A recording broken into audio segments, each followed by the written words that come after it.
Pandian show சீரியலில் இனி என்ன நடக்க போகுது அப்படின்னு தான் பார்க்க போகிறோம். இங்கே மீனாவுக்கும் ராஜிக்கும் ரொம்ப சந்தோஷமாக இருக்குது. அத்தை நம்மக்கிட்ட பேசிட்டாங்க அப்படின்னு சொல்லிட்டு உடனே ராஜி சொல்கிறாங்க, அக்கா நம்ம தங்கமயிலக்காவை என்னமோ நினச்சோம், நம்மளுக்கு பிடிக்கவே பிடிக்காது, வேண்டாதைக்கு பண்ணுவாங்க, நம்ம லவ் மேரேஜ் பண்ணிட்டு வந்ததுனால நம்மளை மதிக்கிறதே இல்லை அப்படி இப்படின்னு நினச்சோம். ஆனால் உண்மையில் அவங்க நல்லவங்களாக தான் இருக்காங்க அப்படிங்கிறாங்க. ஆமாம் ராஜி, நான் கூட கடுப்பில் தான் அவங்க மேலே இருந்தேன்.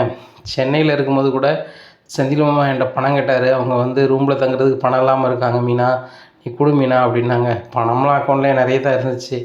நான் அவங்க மேலே உள்ள கடுப்பில் கொடுக்கல. ஆனால் நம்மக்கிட்ட அத்தை பேசாமல் இருக்குது, அவங்களுக்கும் கஷ்டமாக இருந்திருக்கும் போல். பேசி புரிய வச்சு பேச வச்சுட்டாங்களே, ரொம்ப சந்தோஷமாக தான் இருக்குது. ஆனால் இப்போ தான் எனக்கு கொஞ்சம் மனசில் குத்துது அப்படிங்கிறாங்க. ஏன்க்கா அப்படிங்கிறாங்க. இல்லை, நான் கொடுத்துருக்கலாம், அந்த 25,000 நான் கையிலேருந்து கொடுத்துருக்கலாம் அப்படிங்கிறாங்க. ஆமாக்கா 21,000 நினைக்கிறேன் அப்படிங்கிறாங்க. ஆமாம், கூட ஒரு 4,000 கொடுத்துட்டு சேர்த்து கொடுத்துருக்கலாம். இப்போ தான் எனக்கு ரொம்ப ஃபீலிங்காக இருக்குது.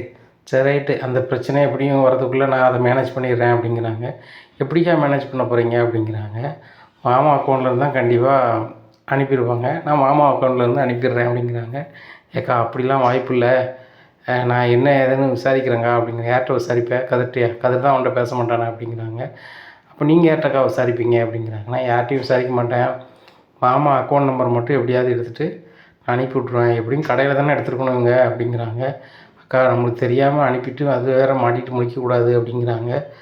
அதுவும் சரி தான், ஏற்கனவே ஒரு பிரச்சனை இப்போ தான் முடிச்சு விட்ருக்கோம். ஆனால் இது நாசுக்காக ஹேண்டில் பண்ணணும், எப்படி பண்ணலான்னு தெரியல. சரி பார்ப்போம். சரி வா, நீ காலேஜ் கிளம்பு, நான் வேலைக்கு போகிறேன் அப்படிங்கிறாங்க. என்னக்கா லீவுன்னு சொன்னீங்க அப்படிங்கிறாங்க. இல்லை, மனசுக்கே சரியில்லாமல் தான் வேலைக்கு போக பிடிக்கல, இப்போ தான் மனசு சரியாயிட்டேன், வேலைக்கு போகலாம் வா அப்படிங்கிறாங்க. அக்கா எனக்கு மனசு சரியில்லைக்கா அப்படிங்க. ஏன் ஆத்துக்காரர் இன்னும் பேசலைன்னா அப்படிங்கிறாங்க. அது எப்பவும் போல் என்கிட்ட சண்டை தான் போடுவாங்க கதிர், ஆனால் நீ பாசமாக தானே பார்த்துக்கிறாங்க அப்படிங்கிறாங்க. அது என்னமோ உண்மை தான், நான் சொன்ன மாதிரி தான் ராஜி, நீ யாருக்கும் பாவம் செய்யணும்னு நினைக்கக்கூடிய பிள்ளை கிடையாது, நல்ல பிள்ளை. அதுபோக கதிருமே உன்னை நல்லா பார்த்துக்கணும்னு நினைக்கக்கூடிய நல்ல பையன்தான். என்றைக்கா ஒரு நாளும் அன்பு அவனுக்கு புரியும், அன்னைக்கு அந்த கோபம்லாம் மாறும். நீ அதை நினச்சி ஃபீல் பண்ணிகிட்ருக்காத, பிறப்பிட்டு போகலாம் அப்படிங்கிறாங்க. அக்கா நீங்கள் லீவ் போட்டேனே சொல்லிட்டீங்க, ஏங்க்கா இப்போ மறுபடியும் வேலைக்கு போகிறீங்க அப்படிங்கிறாங்க. அப்போ என்ன செய்கிறது, சும்மா இருந்தோம்னா நல்லா இருக்காதுல்ல, வேலைக்கு போயிட்டோம்னா நேரம் போயிடும் அப்படிங்கிறாங்க. அக்கா அப்போ நம்ம 2 பேரும் எங்கேயாவது போய்ட்டு வரலாமா அப்படிங்கிறாங்க. நம்ம எங்கேடி போகிறது, நம்ம இந்த வீட்டில் சொல்லாமலும் அது வேறு குறையாக வரும் அப்படிங்கிறாங்க. அக்கா அத்தைட்ட நம்ம பேசிட்டோம், மயிலக்கா நீங்கள் நான் அரசியும் வீட்டில் தான் இருக்கா, எல்லோரும் நம்ம கோயிலுக்கு போய்ட்டு வரலாமா அப்படிங்கிறாங்க. அது சூப்பர் யோசனை, சரி போய்ட்டு வருவோம். எந்த கோயிலுக்கு போகலாம் அப்படிங்கிறாங்க. உள்ளூர் கோயில் போர் அடிக்குதுக்கா, ஒரு ஆட்டோவில் கொஞ்சம் தள்ளி போயிட்டு வர மாதிரி ஏதாவது கோயில் இருந்தால் சொல்லுங்கக்கா அப்படிங்கிறாங்க. சரி நான் நெட்டில் சர்ச் பண்ணி பார்க்குறேன் அப்படின்னு சொல்லிட்டு சர்ச் பண்ணி பார்க்குறாங்க. ஓ இந்த கோயிலில் இந்த விசேஷம் அப்படிங்கிறாங்க. அவங்க போகலாங்க்கா அப்படிங்கிறாங்க. சரி ரைட்டு, முதல்ல அத்தையை போய் கூப்பிடுவோம் அப்படின்னு சொல்லிட்டு நேராக சமையல் கட்டுக்கு போகிறாங்க. என்னடி பேச ஆரம்பித்தோடனே சமையல் கட்டுக்கு வர ஆரம்பிச்சிட்டிங்க அப்படிங்கிறாங்க. அத்தை சமையல் கட்டு கூட வரக்கூடாதா, அத்தை சீக்கிரம் சமைங்க, நம்ம கோயிலுக்கு போய்ட்டு வந்துடுவோம் அப்படிங்கிறாங்க. நான் வரல, நீனும் ராஜ்யம் போய்ட்டு வாங்க அப்படிங்க. இல்லைத்த நம்ம எல்லோரும் போகிறோன்னு தான் வேண்டியிருக்கேன் அப்படிங்கிறது. எல்லோரும் போகணுன்னு வேண்டியிருக்கியா, எப்போ வேண்டுறேன், இப்போ தான் அத்தை அப்படிங்கிறேன். இப்போ தான் வேண்டினையா, என்னடி சொல்கிற அப்படிங்கிறாங்க. உடனே ராஜி வந்துடுறாங்க. ஆமாத்த, நாங்கள் 2 பேருக்கும், நான் காலேஜ் போகல, அக்கா வேலைக்கு போகல, நீங்கள் வீட்டில் இருக்கீங்க, தங்கமயில் அக்காவும் வீட்டில் இருக்காங்க, அரசியும் வீட்டில் இருக்கா, நம்ம எல்லோரும் கோயிலுக்கு போய்ட்டு வரலாமேன்னு சொன்னேன். உள்ளூர் கோயில் போர் அடிக்கும், அதான் வெளியூர் கோயில் ஏதாவது பாருங்கள், ஒரு கோயிலில் விசேஷம் இருக்குது அப்படிங்கும்போது மீனா அக்கா பார்த்தாங்க. இப்போ அங்கே தான் போகிறோம் ஆட்டோவில் அப்படிங்கிறாங்க. என்னடி சொல்கிறீங்க, சமைக்கணும், மாமாவுக்கு மதியம் சாப்பாடு கொடுக்கணும், வைக்கணும் அப்படிங்கிறாங்க. அதெல்லாம் பார்த்துக்கலாம், சமைச்சு நம்ம வழக்கம் போல் ஹோட்டலில் கேண்டீனில் கொடுத்த மாதிரி நம்ம கேரியில் வச்சு கொடுத்துடலாம் அப்படிங்கிறாங்க மீனா. என்னடி நீங்கள் தானடி கேரியில் கொடுத்து விடக்கூடாது அப்படி இப்படின்னு சொல்லுவீங்க தங்கமயில அப்படிங்கிறாங்க. இன்றைக்கி ஒரு நாள் தானே கொடுத்துக்கலாம் அப்படிங்கிறாங்க. அப்படியா, சரி ரைட்டு அப்படிங்கிறாங்க. தங்கமயில போய் பேசுங்க அப்படிங்க. அக்கா அப்படிங்கிறாங்க. என்ன ராஜி அப்படிங்கிறாங்க. என்னாச்சு மறுபடியும் அத்தை எதுவும் சண்டை போட்டாங்களா அப்படிங்கிறாங்க. சண்டைலாம் போடலை அக்கா, ரொம்ப தேங்க்ஸுக்கா அப்படின்னு சொல்லிட்டு 2 பேருமே முத்தம் கொடுக்குறாங்க இவங்களுக்கு, தங்கமயிலுக்கு அப்படி கண்ணீர் வந்தது. ஏன்க்கா அழுறீங்க அப்படிங்கிறாங்க. இல்லை, சுடர் கூட என்ன அப்படி முத்தம் கொடுத்ததில்ல அக்கான்னு சொல்லிட்டு. உண்மையிலே நீ என் தங்கச்சி தான், நீங்கள் 2 பேருமே. நான் தான் அக்கா கொஞ்சம் விலகி நின்று உங்களை குறையாக பேசிட்டேனே, மாமாட்ட வேறு 2-3 வாட்டி போட்டு கொடுத்தோம்ல, சாரி அப்படிங்கிறாங்க. அதெல்லாம் ஒன்றும் இல்லைக்கா அப்படிங்கிறாங்க. இப்போ எனக்கு ரொம்ப சந்தோஷமாக இருக்குது, நீங்கள் 2 பேரும் அத்தைட்ட பேசுனது அப்படிங்க. எங்களுக்கு தாங்க சந்தோஷம், அத்தை எங்ககிட்ட பேசாமல் இருக்குது ரொம்ப மனசுக்கு வேதனையாக இருந்துச்சு, நீங்கள் தானக்கா பேச வச்சிங்க, பிறப்புங்கக்கா கோயில் வரைக்கும் போய்ட்டு வந்துடுவோம் அப்படிங்கிறாங்க. என்ன கோயிலுக்கு ராச்சி அப்படிங்கிறாங்க. இங்கே தாங்க்கா பக்கத்து ஊரில் ஆட்டோவில் போகிறோம், அத்தையும் வராங்க அப்படிங்கிறாங்க. அத்தை சம்மதிச்சிட்டாங்களா அப்படிங்கிறாங்க. அத்தைட்ட பேசிட்டு தான் வரோம், உங்களை பிறப்பிட சொன்னாங்க அப்படிங்கிறாங்க. அப்படியா, சரி பிறப்பிடலாம், அரசிகிட்ட போய் சொல்கிறேன் அக்கா அப்படிங்கிறாங்க. சரி சொல்லுங்கள் அப்படிங்கிறாங்க. நேராக அரசிகிட்ட போய் சொல்கிறாங்க. சொல்லி முடிச்சோன்னா தங்கமேல் பின்னாடியே வராங்க. அப்போ மாமா வீட்டில் எல்லோரும் சாப்பிட வராங்களோ, அது என்ன செய்கிறது அப்படிங்கிறாங்க. அக்கா நம்ம ஆட்டோவிலே மாமாவுக்கு கடையில் போய் சாப்பாடு கொடுத்துட்டு அப்படியே நேராக சரவண மாமாவுக்கு சாப்பாடு கொடுத்துட்டு அப்படியே கோயிலுக்கு போயிடுவோம் அப்படிங்கிறாங்க. அப்போ சரிதான் அப்படிங்கிறாங்க. அதனால் சமையல் வேலையெல்லாம் முடிக்கிறாங்க. முடிச்சுட்டு 2 கேரியரில் பெரிய கேரியில் எடுத்து வைக்கிறாங்க. எடுத்து வச்சுட்டு மீனா ஒரு ஆட்டோக்காரருக்கு ஃபோன் அடித்து வர சொல்கிறாங்க. வராங்க. இந்த சூழ்நிலையில் எல்லோரும் ஒரே ஆட்டோவில் ஏறி 2 கேரியரோட பாண்டிச்சோர் கடை முன்னாடி இறங்குறாங்க. இதை பார்த்தோன்னே குமரேஷனுக்கு பயங்கரமான ஷாக்கு. பாண்டியா என்னப்பா நடக்குங்க அப்படிங்கிறாங்க. பாண்டியன் திரும்பி பார்க்குறாங்க. ஆட்டோவிலேருந்து இவங்க எல்லாருமே மகளிர்னு இறங்கி வராங்க. இதை பார்த்தீங்கன்னா பாண்டியனுக்கு பயங்கர ஷாக்கு. இந்த மீனா பிள்ளை மேலேயும் ராஜி மேலேயும் ரொம்ப கடுப்பில் இருந்தால் கோமதி பண்ண பேசிட்டா போல் ஒன்றா வராங்களே அப்படின்னு சொல்லிட்டு, என்ன கோமதி எங்கே போகிறீங்க அப்படிங்கிறாங்க. எங்கே கோயிலுக்கு போகிறோம் அப்படிங்கிறாங்க. கோயிலுக்கு போகிறேன்னு சொல்கிறீங்க, இங்கே சாப்பாடு கொண்டு வந்திருக்கீங்க அப்படிங்கிறாங்க. இல்லைங்க நாங்கள் எல்லோரும் கோயிலுக்கு போகிறோம், சாப்பாடு உங்களுக்கு அங்கே சாப்பிடுவீங்க, அங்கே நாங்கள் இல்லைன்னா நீங்கள் சாப்பிடாம வந்து வரீங்களோன்னு ஒரு எண்ணத்தில் தான் எல்லோரும் சாப்பாடு கொண்டு வந்திருப்பாங்க, கேரியில் இருக்குங்க சாப்பிடுங்க, நாங்கள் அப்படியே சரவணனுக்கும் சாப்பாடு கொடுத்துட்டு அப்படியே கோயிலுக்கு போய்ட்டு வரோம் அப்படிங்கிறாங்க. சரி குமதி பார்த்து போய்ட்டு வா, வாடகை காசு இருக்கா அப்படிங்கிறாங்க. உடனே மீனா என்கிட்ட இருக்குமாம்மா அப்படிங்கிறாங்க. இல்லை குமதி 20,000 ரூபா இருக்குது, பிள்ளைகளுக்கு எங்கே சாப்பாடுக்கு போட தேவை வாங்கி கொடு அப்படிங்கிறாங்க. அப்போ நாங்கள் வீட்டில் எல்லாமே சாப்பிட்டோம்பா அப்படிங்கிறாங்க. அரசி சாப்பிட்டாலும் பரவாயில்லை, அங்கே ஐஸ்கிரீம் அந்த மாதிரி ஏதாவது வாங்கி சாப்பிடுங்க உங்களுக்கு வாங்கி பிடிச்ச ருசியாக அப்படிங்கிறாங்க. சரிப்பா அப்படிங்கிறாங்க. மாமா அப்படிங்கிறாங்க. ராஜி இப்படி பார்க்க வந்துக்கிறாரு பாண்டியன். எங்கே போனாலும் போகிற எல்லாருமே ரொம்ப கவனமாக இருக்கணும், வைக்கணும். அங்கே ஏதாவது ஒன்றுனா எனக்கு ஃபோன் அடிங்க, நான் வந்துடுறேன் அப்படிங்கிறாங்க. சரி மாமா அப்படிங்கிறாங்க மீனாவும் ராஜும். பார்த்தியா ராஜி, இப்போ கூட மாமா பேச மாட்டாங்க, ஆனால் நம்ம மேலே பாசம் குறையல அப்படிங்கிறாங்க. ஏக்கா எல்லாம் மாறிடும், தங்கமேலக்கா நினச்சதுனால இப்போ அத்தனை மட்டும் பேசிட்டாங்க, இல்லைன்னா சங்கடம் தானக்கா அப்படின்ட்டு இருக்கும்போது கோமதி சொல்கிறாங்க. தங்கமேல் சொன்னாங்கிறத மட்டும் நான் பேசலை, எனக்கும் கஷ்டமாக தான் இருந்துச்சு உங்கள்கிட்ட பேசாமல். காலையில் எழுந்திரிச்சோன்னே நான் மீனா தான் என்ன மீனா அப்படின்பேன், அவளும் எழுந்திரிச்சோன்னே என்கிட்ட தான் வருவாள். ஒரு பெத்த பிள்ளையே தாய் தேடுற மாதிரி தான் நான் உங்களை தேடிட்டு கிடந்தேன். என்ன உங்கள் மேலே சரியான கோவம்னா என்கிட்ட கூட சொல்லாமல் இருந்துட்டீங்களே அப்படின்னு சொல்லிட்டு தான். உங்கள் மாமாட்ட சொல்லுங்கள், சொல்லாமல் போங்க, எனக்கு அதை பற்றி பிரச்சனை இல்லை, அவருக்கு கோபமாக இருந்தாலும் கூட நான் சமாளிச்சுக்கிறேன், ஆனால் என்கிட்ட சொல்லலையே அந்த வெக்க தானே அப்படிங்கிறேன். அத்தை அப்போ இவங்க ராஜி டியூஷன் எடுத்ததெல்லாம் உங்களுக்கு வருத்தம் இல்லையா அப்படிங்கிறாங்க. அவள் படிச்சிருக்கா, டியூஷன் எடுக்கா, எனக்கு படிக்கலை, நான் படிக்கலை, நான் டியூஷன் எடுக்க முடியாது, என் வீட்டுக்காரன் டியூஷன் எடுக்க முடியாது. எங்கள் அண்ணன் எதுக்கு எடுத்தாலும் குதிச்சுட்டு தான் கிடப்பான். ஆனால் எங்கள் அண்ணன் பேசினதில் ஒரே ஒரு ஹைலைட்டு தான், என் வீட்டுக்கார வீடோட பிச்சை எடுத்து சாப்பிடல, அப்படி இல்லை அப்படி இல்லைன்னு தான் எனக்கு ரொம்ப கடுப்பாயிருச்சு. மற்றபடி அவங்க எப்போவுமே வழக்கம் போல் பேசுகிறது தான். அவங்க பேசுகிற எந்த வார்த்தையும் புதுசாக பேசின வார்த்தையே இல்லை. இந்த பிச்சை எடுத்து சாப்பிடல, உழைக்கலைன்னு சொன்னது மட்டும்தான் என்னால் தாங்க முடியல. மற்றபடி ஒன்றுமே இல்லை. டியூஷன் எடுக்கிறதுலாம் இது உலகத்தில் இயல்பு. ஒரு டியூஷன் எடுத்து அவளுக்கு கிடைக்க 1000மோ 2000 வச்சு இந்த குடும்பமே சாப்பிட முடியுமா? அது உலகத்துக்குமே தெரியும், ஏன் எங்களுக்குமே தெரியும். ஆனால் அவங்களுடைய இதுதான், இதில் பேசுனதுனால சுற்றி வளைச்சி அந்த ராஜியும் பேச வேண்டியது தான் அப்படிங்கிறாங்க. அத்தை இப்போ நீங்கள் வருத்தப்படலையா அப்படிங்க. ஒன்றியெல்லாம் வருத்தப்படல, அங்கே அவங்க சித்தப்பன் பேசினதான் ரொம்ப கடுப்பாயிருச்சு அப்படிங்கிறாங்க. எப்பா அப்போ நான் தப்பிச்சேன் அப்படிங்கிறாங்க. இனிமேலாம் எதுவும் என்கிட்ட மறைச்சிடாதீங்க, எதனாலும் சொல்லுங்கள், அத்தை நான் மேனேஜ் பண்ணிக்கிறேன். மெயில் உங்கள்கிட்டையும் சொல்லுறது தான், எதனாலும் என்கிட்ட சொல்லிடுறேன், நான் ஆசைக்கா மாமாட்ட சொல்லிக்கிறேன். உங்கள் மாமாவுக்கு டைரெக்டாக தெரியும் போது அவர் ரொம்ப டென்ஷன் ஆவார், அவருக்கு ப்ரெஷர் வேறு ஹெவியாக இருக்குது, அவருக்கு ஹார்ட்டில் ஏதாவது பிரச்சனை ஆகிடக்கூடாது சரியா, அதனால் என்கிட்ட சொல்லிடுங்கன்னா நான் ஆசுக்காக சொல்லிடுறேன். என்ன இருந்தாலும் பிரச்சனை கிடையாது, என் மகன்களை கட்டிட்டீங்க, நீங்கள் என் மருமக்கமாரு சரியா, உங்களுக்கு மேடு பழம்னாலும் நாசுக்காக அனுசரித்து போன்றது என் கடமை. அது ஊர் உலகத்துக்கு முன்னாடி தெரியறதுக்கு முன்னாடி நீங்களே சொல்லிட்டேன்னு வச்சுக்கோங்க, ஒரு பிரச்சனை கிடையாது, நான் நாசுக்காக ஹேண்டில் பண்ணிடுவேன், என் பையங்களையும் நான் சரி பண்ணிடுவேன். நான் எல்லாருக்கும் அம்மா, கதிருக்கு என் மேலே கோபமாக இருந்தாலும் என் சொல்ல அவன் தவிர்க்க மாட்டான், உங்களுக்கே தெரியும். அதே மாதிரி தான் எல்லா பிள்ளைகளும் எனக்கு அப்படி தான். அதனால் யாருக்கு என்ன இது நான் சொல்லி என்கிட்ட நாசுக்காக அத்தை எப்படி இருக்குத்த அப்படின்னு சொன்னீங்கன்னா நான் மேனேஜ் பண்ணிப்பேன் அப்படிங்கிறாங்க. அத்தை என்கிட்ட அவங்க பையன் பேச மாட்டேங்காரு, நீங்கள் பேச வச்சுருங்க அத்தை அப்படிங்கிறாங்க. ஏய் இதை நீ தான் பார்த்துக்கணும் அப்படிங்க, என்னென்னத்தை சொன்னீங்க, என்கிட்ட எதனாலும் சொல்லுங்கள், நான் இது பண்ணியிருந்தேன் வச்சுருந்தேன் சொன்னீங்க, இப்போ ஜெகா வாங்குறீங்க அப்படிங்கிறாங்க. சரி சரி சேர்த்து வைக்கிறேன் அப்படிங்கிறாங்க. அதில் ஆட்டோக்கார் சொல்கிறாரு, உண்மையிலே நீங்கள் சூப்பர் மாமியாருமா, உங்களுக்கு மருமகமாரும் சூப்பராக கிடச்சிருக்காங்க அப்படிங்கிறாங்க. அண்ணே நான் இவங்க பொண்ணு அப்படிங்கிற தெரியுதுமா, அந்த 3 பேரும் மருமகமார் ரொம்ப அன்பாக இருக்கிறீங்க மாமியார் மேலே, மாமியாரும் மருமகமார் மேலே அன்பாக இருக்கீங்க, இதை பார்க்கும்போது எனக்கு பொறாமையாக இருக்குமா, என் பொண்டாட்டியும் இருக்கா, எங்கள் அம்மாவை அனுசரிச்சே போக மாட்டா, எதுக்கு எடுத்தாலும் சண்டை தான் போடுவா. நான் நிறைய இடத்துல பார்க்கும்போது மேடும் பள்ளமாக தான் இருக்கும். ஆனால் நீங்கள் வந்து இப்படி ஒருத்தருக்கு ஒருத்தர் அன்பாக இருக்கீங்களே, இதே மாதிரி கடைசி வரைக்கும் இருங்க. வீட்டில் போனோன்னா கண்டிப்பாக நீங்கள் தடவி போடுங்க. கண் திருஷ்டி உங்களுக்கு ஓவராகும். மருமக்களை வச்சுக்கிட்டு இப்படி இருக்கிற ஒரு மாமியாருக்கு நிறைய கண்படும். அதுபோக இப்படி ஒரு கெட்டிக்கார மருமக்க மாதிரி இருக்கிறத நினச்சும் எனக்கு ரொம்ப பெருமையாக இருக்குது அப்படிங்கிறாங்க. உடனே அண்ணன் கோயில் வந்துருச்சு அப்படிங்கிறாங்க. சரி ரைட்டு, எவ்வளோண்ணே அப்படிங்கிறாங்க. எல்லாத்தையும் 400 வாங்குவேன், நீங்கள் 300 கொடுங்க போதும் அப்படிங்க. என்ன அப்படிங்கிறாங்க. இல்லை, இவ்வளோ சந்தோஷமான குடும்பத்துக்கு என்னால் முடிஞ்சதை நான் செய்யணும்னு சொல்லிட்டு தான் வேணாங்கிறேன் அப்படிங்கிறேன். அண்ணே கடல் புண்ணியத்தில் நாங்கள் நல்லா இருக்கண்ணே, இன்றைக்கி நாங்கள் சந்தோஷமாக இருக்கோம் அப்படின்ட்டு பேசிகிட்டு இருக்காங்க ராஜி. உடனே மீனா சொல்கிறாங்க, இது எங்கள் பார்ட்டிண்ணே, கூட 100 வச்சுக்கோண்ணே, 500 அப்படிங்கிறாங்க. ஏம்மா அப்படிங்கிறாங்க. நேற்று வந்து எங்கள் அத்தை கூட நாங்கள் ரொம்ப வருத்தத்தில் இருந்தோம், இன்றைக்கி பேசிட்டோம், அந்த சந்தோஷத்தை கொண்டாடுறதுனா தான் டிப்ஸ்ண்ணே அப்படிங்கிறாங்க.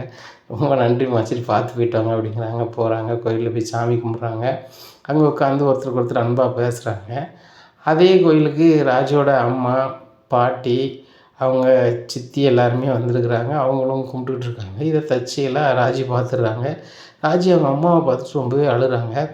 அவங்க அம்மா வந்து முட்டங்கால் போட்டு கோயிலை சுற்றி வராங்க. இதை பார்த்தோன்னே ராஜி அழுதோடனே, என்ன ராஜி அழுதான்னு சொல்லிட்டு, என்னாச்சுமா அப்படிங்கிறாங்க. அங்கே பாருங்கத்த அப்படிங்கிறாங்க. இதை பார்த்தோன்னே கோமதியும் அழுதுறாங்க.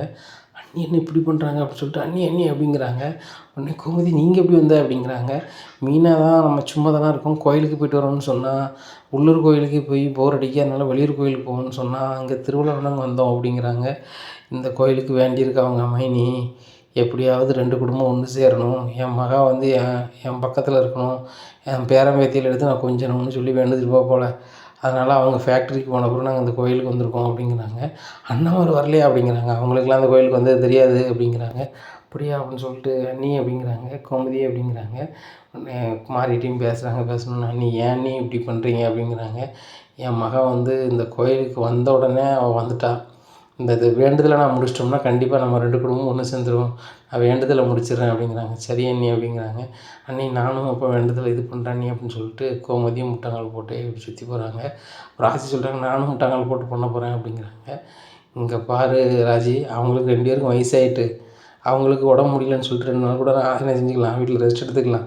இப்போ நம்ம அப்படி இல்லை, நான் வேலைக்கு போகணும், நீ காலேஜ் போகணும், நீ முட்டங்கால் போட்டோன்னா கிட்டத்தட்ட 1 வாரம் நடக்க முடியாமல் இருப்ப, ரொம்ப சங்கடமாக போயிடும், தேவையில்லாத வேலை, அத்தை பண்ணதே தேவையில்லாத வேலை. இப்போ அத்தைக்கு நடக்க முடியலன்னு வச்சுக்கோ, வீட்டில் போனோன்னா கிளின்னு வாங்குறது வந்து நம்ம தான் கோயிலுக்கு கூப்பிட்டு வந்திருக்கோம், அதனால் எதுவும் பிரச்சனை வரக்கூடாது, அத்தையை எதையாவது சொல்லி அத்தையை வந்து எந்திரிக்க சொல்லு அப்படிங்கிறாங்க. நான் எப்படிக்கா சொல்கிறது, வேண்டுதல் நம்மளுக்காக தானே பண்ணியிருக்காங்க அப்படிங்கிறாங்க. நம்மளுக்காக இல்லை, உனக்காக, உங்கள் குடும்பத்துக்காக அப்படிங்கக்கா. நீ என் குடும்பம் இல்லையா அப்படிங்கிறாங்க. அவங்க உன் குடும்பம் தாண்டி, ஆனால் வந்து உங்கள் அம்மாவோட வேண்டுதல் ராஜியும் ராஜி புருஷனும் இந்த குடும்பத்தோடு சேரணும், என் பேரம்பேத்தி எடுத்து நான் கொஞ்சணும் அப்படின்னு சொல்லி தான் அவங்க வேண்டுதல். என்ன இதே வேண்டுதலை இணையாக உங்கள் அத்தை கோமதியத்தை இப்போ வந்து முட்டங்கால் போட்டே கோயிலை சுற்றி வராங்க. இதெல்லாம் நினைக்கும் போது எங்கேயோ இருக்குல்ல அப்படிங்கிறாங்க. அக்கா, இதே கோயிலுக்கு எங்கள் அப்பாவும் பெரியப்பா வந்தால் என்ன ஆகும் அப்படிங்கிறாங்க. அதை விடு, நம்ம மாமா வந்தால் என்ன ஆகும் அப்படிங்கிறாங்க. அக்கா, இது ஏன்னு நினச்சாலே எனக்கு பயமாக இருக்குது அப்படிங்கிறாங்க. அதானே 2 பேரும் ஒன்றாவே முட்டங்கால் போட்டு போகிறாங்க அப்படின்னு சொல்லிட்டு பார்க்குறாங்க. இந்த சூழ்நிலையில் இவங்க முட்டங்கால் போட்டே கோயிலை சுற்றி வரதை ஒரு இளைஞர் பார்க்குறாரு. பார்த்துட்டு, இதை நம்ம வீடியோ எடுத்து இது வைரல் ஆக்கணும்னா நம்மளுக்கு நிறைய லைக் கிடைக்குமே, நிறைய பேர் நம்மளை இதை பாராட்டுவாங்களே அப்படின்னு நினச்சிட்டு, ஒரு ஆள் செல்ஃபோன் எடுத்து இந்த கோமதியும் வடுவும் ஒன்றாவே முட்டங்கால் போட்டு வேண்டுதலை இது பண்ணுறத வீடியோவாக எடுக்கிறாங்க. என்ன ஒற்றுமையாக இப்படி பண்ணுறாங்க ஒரே குடும்பத்துக்குள்ளே அப்படி இப்படின்னு சொல்லிட்டு என்னெல்லாமோ பதிவிட்டு போடுறாங்க.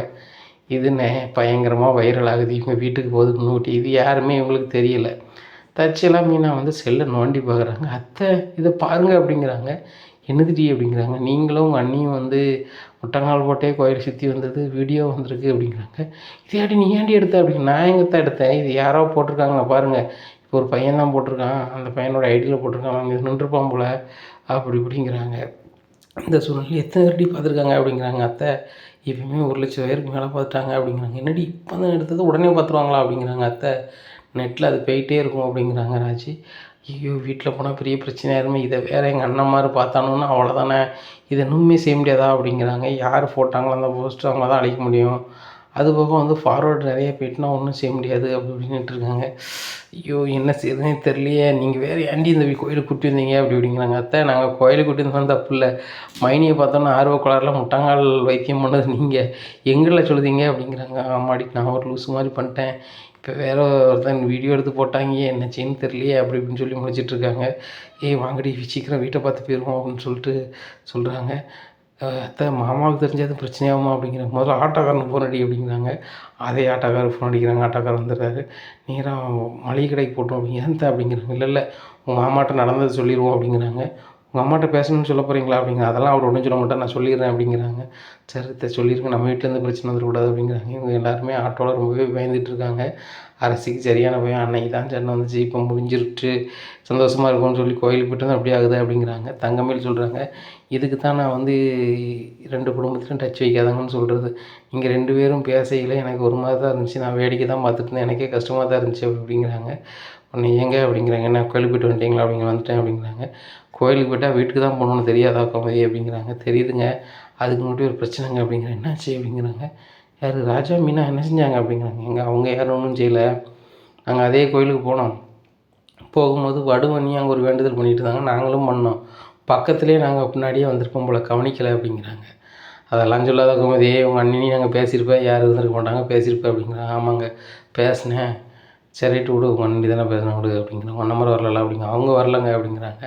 பரவாயில்ல விடு, வீட்டுக்கு போங்க அப்படிங்கிறாங்க. அதை சொல்லலைங்க அப்படிங்கிறாங்க. என்னடி சொல்லு, வியாபாரம் இருக்குது சொல்லு அப்படிங்கிறாங்க. இந்த மாதிரி யாரோ அதை வீடியோ எடுத்து நெட்டில் போட்டாங்க, அது ஏகப்பட்ட பேரை பார்த்துட்டாங்களாம் அப்படிங்கிறாங்க. என்னடி சொல்கிறேன், நெட்டில் எடுத்து போட்டாங்க, ஏகப்பட்ட பேர் பார்த்துட்டாங்களா, அப்போ உங்கள் அண்ணன் பார்த்துருப்பாங்களா அப்படிங்கிறாங்க. தெரியலங்க அப்படிங்கிறாங்க. இது வேறு என்னத்தையாவது பேசணுங்களே, நீ வேறு ஏன் கோமதி, இப்போ தான் ஒரு பிரச்சனை முடிஞ்சிருக்கு, இப்போ நம்மளை வச்சுக்கிட்டு அவங்கள ஏதாவது பண்ணுவாங்க. ஏற்கனவே வீட்டில் உள்ள பொம்பளையாளுக்கு அவங்க மதிக்க மாட்டுறாங்க, வைக்க மாட்டுறாங்க, உங்கள் அண்ணி எப்படிலாம் நடத்தாங்க நீ பார்த்துட்டு தானே இருக்க, இப்போ இந்த வீடியோ வச்சு ஏதாவது பண்ணுவாங்களே அப்படிங்கிறாங்க. இப்படியா இருக்கும்போது என்ன பண்ணே தெரில. சரி கோமதி நீங்கள் எதுவுமே பேசாதாங்க, அவங்க ஏதாவது பிரச்சனை பண்ணாங்கன்னு எனக்கு கால் பண்ணுங்க அப்படிங்கிறாங்க. சரிங்க அப்படின்னு சொல்லிட்டு ஆட்டோவில் வீட்டுக்கு போகிறாங்க. இன்றைக்கி என்ன பிரச்சனை வரப்போகுதுன்னு தெரியலன்னு சொல்லிட்டு கோமதி நினச்சிக்கிட்டே உட்காந்துருக்காங்க. டைனிங் டேபிள்லேயே உட்காந்துருங்க. அத்தை ஏதாவது சாப்பிட்றீங்களா அப்படிங்கிறாங்க. ஒன்றுமே வேண்டாடி, நீங்கள் சும்மா இருந்தாலும் கோயிலுக்கு விட்டு போய் பிரச்சனையை கிளப்பி விட்டீங்கடி, உங்கள் கூட வந்தாலே பிரச்சனையாவது, நான் தயவுசெய்து உங்கள் கூட வரமாட்டேன் அப்படிங்கிற. அத்தை எங்கள் கூட வந்ததுனால பிரச்சனை இல்லை, உங்கள் அண்ணிமார்ட்ட பேசுனதுனால தான் பிரச்சனை அப்படிங்கிறாங்க. மீனா அதை விடுறி, இப்போ என்ன நடக்க போகுது எனக்கு ஒன்றும் தெரில அப்படிங்க. மாமா ஒன்றும் சொல்லலை அப்படிங்கிறாங்க. உங்கள் மாமா ஒன்றும் சொல்லலை, அவங்ககிட்ட பேசினா ஒன்றும் சொல்ல மாட்டார், அவங்கள மாதிரி நம்ம அவர்கிட்ட எதுவும் மறைச்சா மட்டும் தான் அவர் கோவப்படுவார், மற்றபடி ஒன்றும் சொல்லலை அவர். சரி பார்த்துக்கலாம், எதுவும் பிரச்சனை பண்ணால் ஃபோன் அடிங்க, நான் வரேன்னு சொல்லியிருக்காரு அப்படிங்கிறாங்க. பரவாயில்ல விடுங்க அப்படிங்கிறாங்க. உடனே ராஜிக்கும் ரொம்ப கஷ்டமாக இருக்குது. அம்மாவும் நம்மளும் பேசுனது தெரிஞ்சால் சித்தப்பாவும் அப்பாவும் தேவை பண்ணுவாங்களே அப்படின்னு நினச்சிட்ருக்காங்க. இந்த வீடியோ எல்லாருக்கும் வைரலான மாதிரி குமாரும் அதை பார்க்குறாரு. பார்த்துட்டு பெரியம்மாவும் அத்தையும் ஒன்றா வந்திருக்காங்க அப்படின்னு சொல்லிட்டு ரொம்ப கடுப்பாகிறாரு. கடுப்பானப்பா இதை பாருங்கப்பா அப்படிங்கிறாங்க. இதை பார்த்தோன்னா சக்திவேலுக்கு சரியான வெக்கையாக இருக்குதானே அப்படிங்கிறாங்க. முத்துவேல் என்னடா அப்படிங்கிற, இந்த வீடியோ பாருங்கண்ணே அப்படிங்கிறாங்க. பார்த்துட்டு சக்திவேலுக்கும் சரியாங்கான கடுப்பாயிருது. அண்ணியும் நம்ம வீட்டில் உள்ளவங்க நம்மளை அசிங்கப்படுத்திக்கிட்டு இருந்துகிட்ருக்காங்கண்ணே, இங்கே தான் ஏதாப்புல இருந்து ஜாடையாக பேசிக்கிட்டு இருந்தாங்க, நம்ம பேசக்கூட வைக்கக்கூடாதுன்னு சொன்னோம். இப்போ வெளியூர் கோயிலுக்கு போய் அங்கே போய் பேசியிருக்காங்க, வச்சுருக்காங்க, ஒன்றா வேண்டுதல்லாம் பண்ணியிருக்காங்க, அந்தளவுக்கு ஆகி போச்சுண்ணே. இந்த வீட்டில் சுத்தமாக மரியாதை இல்லைண்ணே, உங்களை புருஷனாகவும் மதிக்கல, சராசரி ஆம்பளையாகவும் மதிக்கலண்ணே, அப்படிப்பட்ட ஆள் இருக்குன்னு நம்ம வீட்டில் இருக்கணும், பேசாமல் இந்த வீட்டு விட்டு வெளில போய் சொல்லுங்கண்ணே அப்படிங்கிறாங்க. இன்னும் ஒரு நிமிஷம் கூட அவங்க இருக்க மாட்டான், கவலைப்படாத தம்பி அப்படின்னு சொல்லிட்டு வடுவு அப்படிங்கிறாங்க. எங்கே அப்படிங்கிறாங்க. என்ன ஏங்க ஓங்கன்ட்டு கிடக்க, வீட்டு விட்டு வெளில போ அப்படிங்கிறாங்க. உடனே நான் எதுக்கு போகணும் அப்படிங்கிறாங்க. போனால் வெளில போ அப்படின்னு சொல்லிட்டு கையை பிடிச்சி இழுத்து கூட்டி போகிறாங்க. இந்த மாதிரி மச்சான் விடுங்க மாமா விடுங்க அப்படிங்கிறாங்க. இங்கே பாரு நீ என்னடி விடுங்கன்னு சொல்லிட்டுருக்க, நீனும் வெளியே போடி அப்படிங்கிறாங்க. டேய் ரொம்ப ஓவராக போகிறீங்க அப்படிங்கிறாங்க. ஏம்மா இதுக்கெல்லாம் காரணம் நீ தான், இந்த 3 பேர் இந்த வீட்டு விட்டு வெளில போயிருங்க அப்படிங்கிறாங்க. இந்த சூழ்நிலையில் கோமதியோட அம்மா சொல்கிறாங்க, எனக்கு போக்கு இடம்னு சொல்லி பேசிகிட்டு இருக்கீங்களா, என் மோவா வீடு இருக்குடா அப்படிங்கிறாங்க. அங்கேயே ஒரு இடமா போயிருங்க, இன்னும் இந்த வீட்டு பக்கத்தில் வரக்கூடாது சரியா, இது ஃபஸ்ட் அண்ட் லாஸ்ட்டாக இருக்கணும், கிளம்பிடுங்க அப்படிங்கிறாங்க. உடனே பாண்டியனும் வந்துடுறாரு. உங்களுக்கு மனசாட்சியே கிடையாதா அப்படிங்கிறாங்க. ஆமாடா உனக்கு ரொம்ப மனசாட்சி இருக்குது, அடுத்து ஒரு நகையை திருட்டு போய் உனக்கு மனசாட்சி பற்றி பேசுகிறேன்னு, எங்கள் சொத்துக்கு ஆசைப்பட்டு என் தங்கச்சியை கல்யாணம் முடிச்சு அப்படிங்கிறாங்க. ஏய் வாயை மூடுறா, உன் சொத்துக்கு ஆசைப்பட்டு உன் தங்கச்சியை கேட்டோம்னா உன் தங்கச்சியை வச்சு ₹1 காசு உங்கள் வீட்டில் வாங்கியிருக்கானா, இல்லை சொத்து பத்தில் எதுவும் பங்கு கட்டுருக்கணா, எதுவுமே கேட்கல, பிறகு எப்படி சொல்லுவேன் அப்படிங்கிறாங்க. அதை ஆசைப்பட்டு தான் கல்யாணம் முடித்தேன், இன்றைக்கி நிலைமையில் வேக முடியும்னு முடிச்சிட்ருக்க அப்படிங்கிறாங்க. உடனே கோமதி வராங்க. ஏன்னா வாயில் வந்து எல்லாம் பேசிகிட்டு இருக்காத, உங்கள் வீட்டில் ₹1 வாங்கி தாங்க சாப்பிட்ணுன்னு அவசியம் இல்லை அப்படிங்கிறாங்க. ஆமாம் பெரிய மல்டி மில்லியனரு, இவங்களுக்கு வந்து அவசியமே இல்லை. அவசியம் இல்லைன்னா எங்கள் வீட்டு நகையை எதுக்கு கெட்டு போகிறீங்க, அது தெரிஞ்சவரை தான் தந்திருக்கீங்க, இல்லைன்னா தந்திருக்க மாட்டீங்களா அப்படிங்கிறாங்க சக்திவேல். உடனே சொல்லுதாரு முத்துவேல், விடு அந்த பொம்பளையாளுங்க நம்ம வீட்டுக்குள்ள வரமாட்டாங்க, இனிமேல் அவங்க யாரோ நம்ம யாரோ அப்படின்னுட்டு இருக்கும்போது கோமதி அப்படின்னு சொல்லிட்டு அழுறாங்க. அம்மா யாரும் இல்லை, நீ ஏன் கொலைப்படுத, இது உன் வீடுமா, வாமா அப்படிங்கிறாங்க. அத்தை வாங்க அப்படின்னு சொல்லிட்டு பாண்டியன் கூப்பிட்றாரு. இங்கே ராஜியோட பாட்டி வராங்க, ராஜியோட அம்மா வராங்க, ராஜியோட சித்தி வராங்க. 3 பேருமே இந்த வீட்டில் இருக்காங்க. அப்போ பாண்டியன் சொல்கிறாங்க, எனக்கு கூட பிறந்த அக்கா தங்கச்சி இல்லை, நீங்கள் அக்கா தங்கச்சியாக இருக்கிறாங்கன்னு நினைக்கிறேன். எனக்கு பெற்ற தாய் இல்லை, மாமியாரை பெற்ற தாயை நினைக்கிறேன். நீங்கள் எவ்வளோ நாளும் இருங்க, இது உங்கள் வீடு அப்படிங்கிறாங்க. உடனே எல்லோரும் வந்து பேசுகிறாங்க. மருமகனே அப்படிங்கிறாங்க, கதிரை பார்த்த அத்தை அப்படிங்கிறாங்க. அது ரொம்ப சந்தோஷமாக இருக்குது மருமகனே, உங்கள் மனைவிக்காக நீங்கள் படிச்சுக்கிட்டே இப்படி வேலைக்கு பார்க்குறது வைக்கிறது பார்க்க பெருமையாக இருக்குது. கண்டிப்பாக நீங்கள் பெரிய ஆளாக வருவீங்க. ஆனால் ஏற்ற வீட்டில் உள்ளவங்க மாமன்மாருக்கு இது புரியாது. என்றைக்கு அவங்களுக்கு புரியுதோ அன்றைக்கி தான் அவங்க வந்து சராசரி மனுஷனாக மாறுவாங்க. இப்போ வரைக்கும் அவங்க சராசரி மனுஷனாக இல்லை. என் பிள்ளை நல்லா இருக்கணும், என் மருமகன் நல்லா இருக்கணும், குடும்பம் ஒன்று சேரணும்னு சொல்லி தான் வேண்டுதலே வச்சேன். ஒரு வேண்டுதல் வைக்கிறது தப்புன்னு சொல்லி என்னை வீட்டு விட்டு வெளில போன்ட்டாங்க. இவங்களை என்ன சொல்லுதுன்னு எனக்கு தெரில. நல்ல வேலை என் மகா வந்து அவங்க சொன்ன வாழ்க்கையை அமைச்சிக்கல. இல்லை அப்படின்னா அவங்க பார்த்து வச்சுருக்க மாப்பிள்ளையும் அவங்கள மாதிரி தான் வந்திருப்பாங்க. ஒரு நல்ல பையனாக கிடச்சிருக்க மாட்டாங்க. நான் கூட முதல்ல இப்படிப்பட்ட பையனை கட்டிட்டாலே என் மகா, படிப்பும் கம்மியாக படிச்சுக்கிட்டு இருக்கான், தொழில் எதுவும் இல்லை, இப்படி ஒரு பணக்கார பையலை விட்டுட்டு இப்படி ஒரு நடுத்தரமான வீட்டில் போய் வாக்கப்பட்டால என் மகான்னு வருத்தப்பட்டிருக்கேன். ஆனால் இன்றைக்கி தான் புரியுது, என் மகா வந்து பணத்தை பார்க்கல, குணத்தை பார்த்துருக்கான்.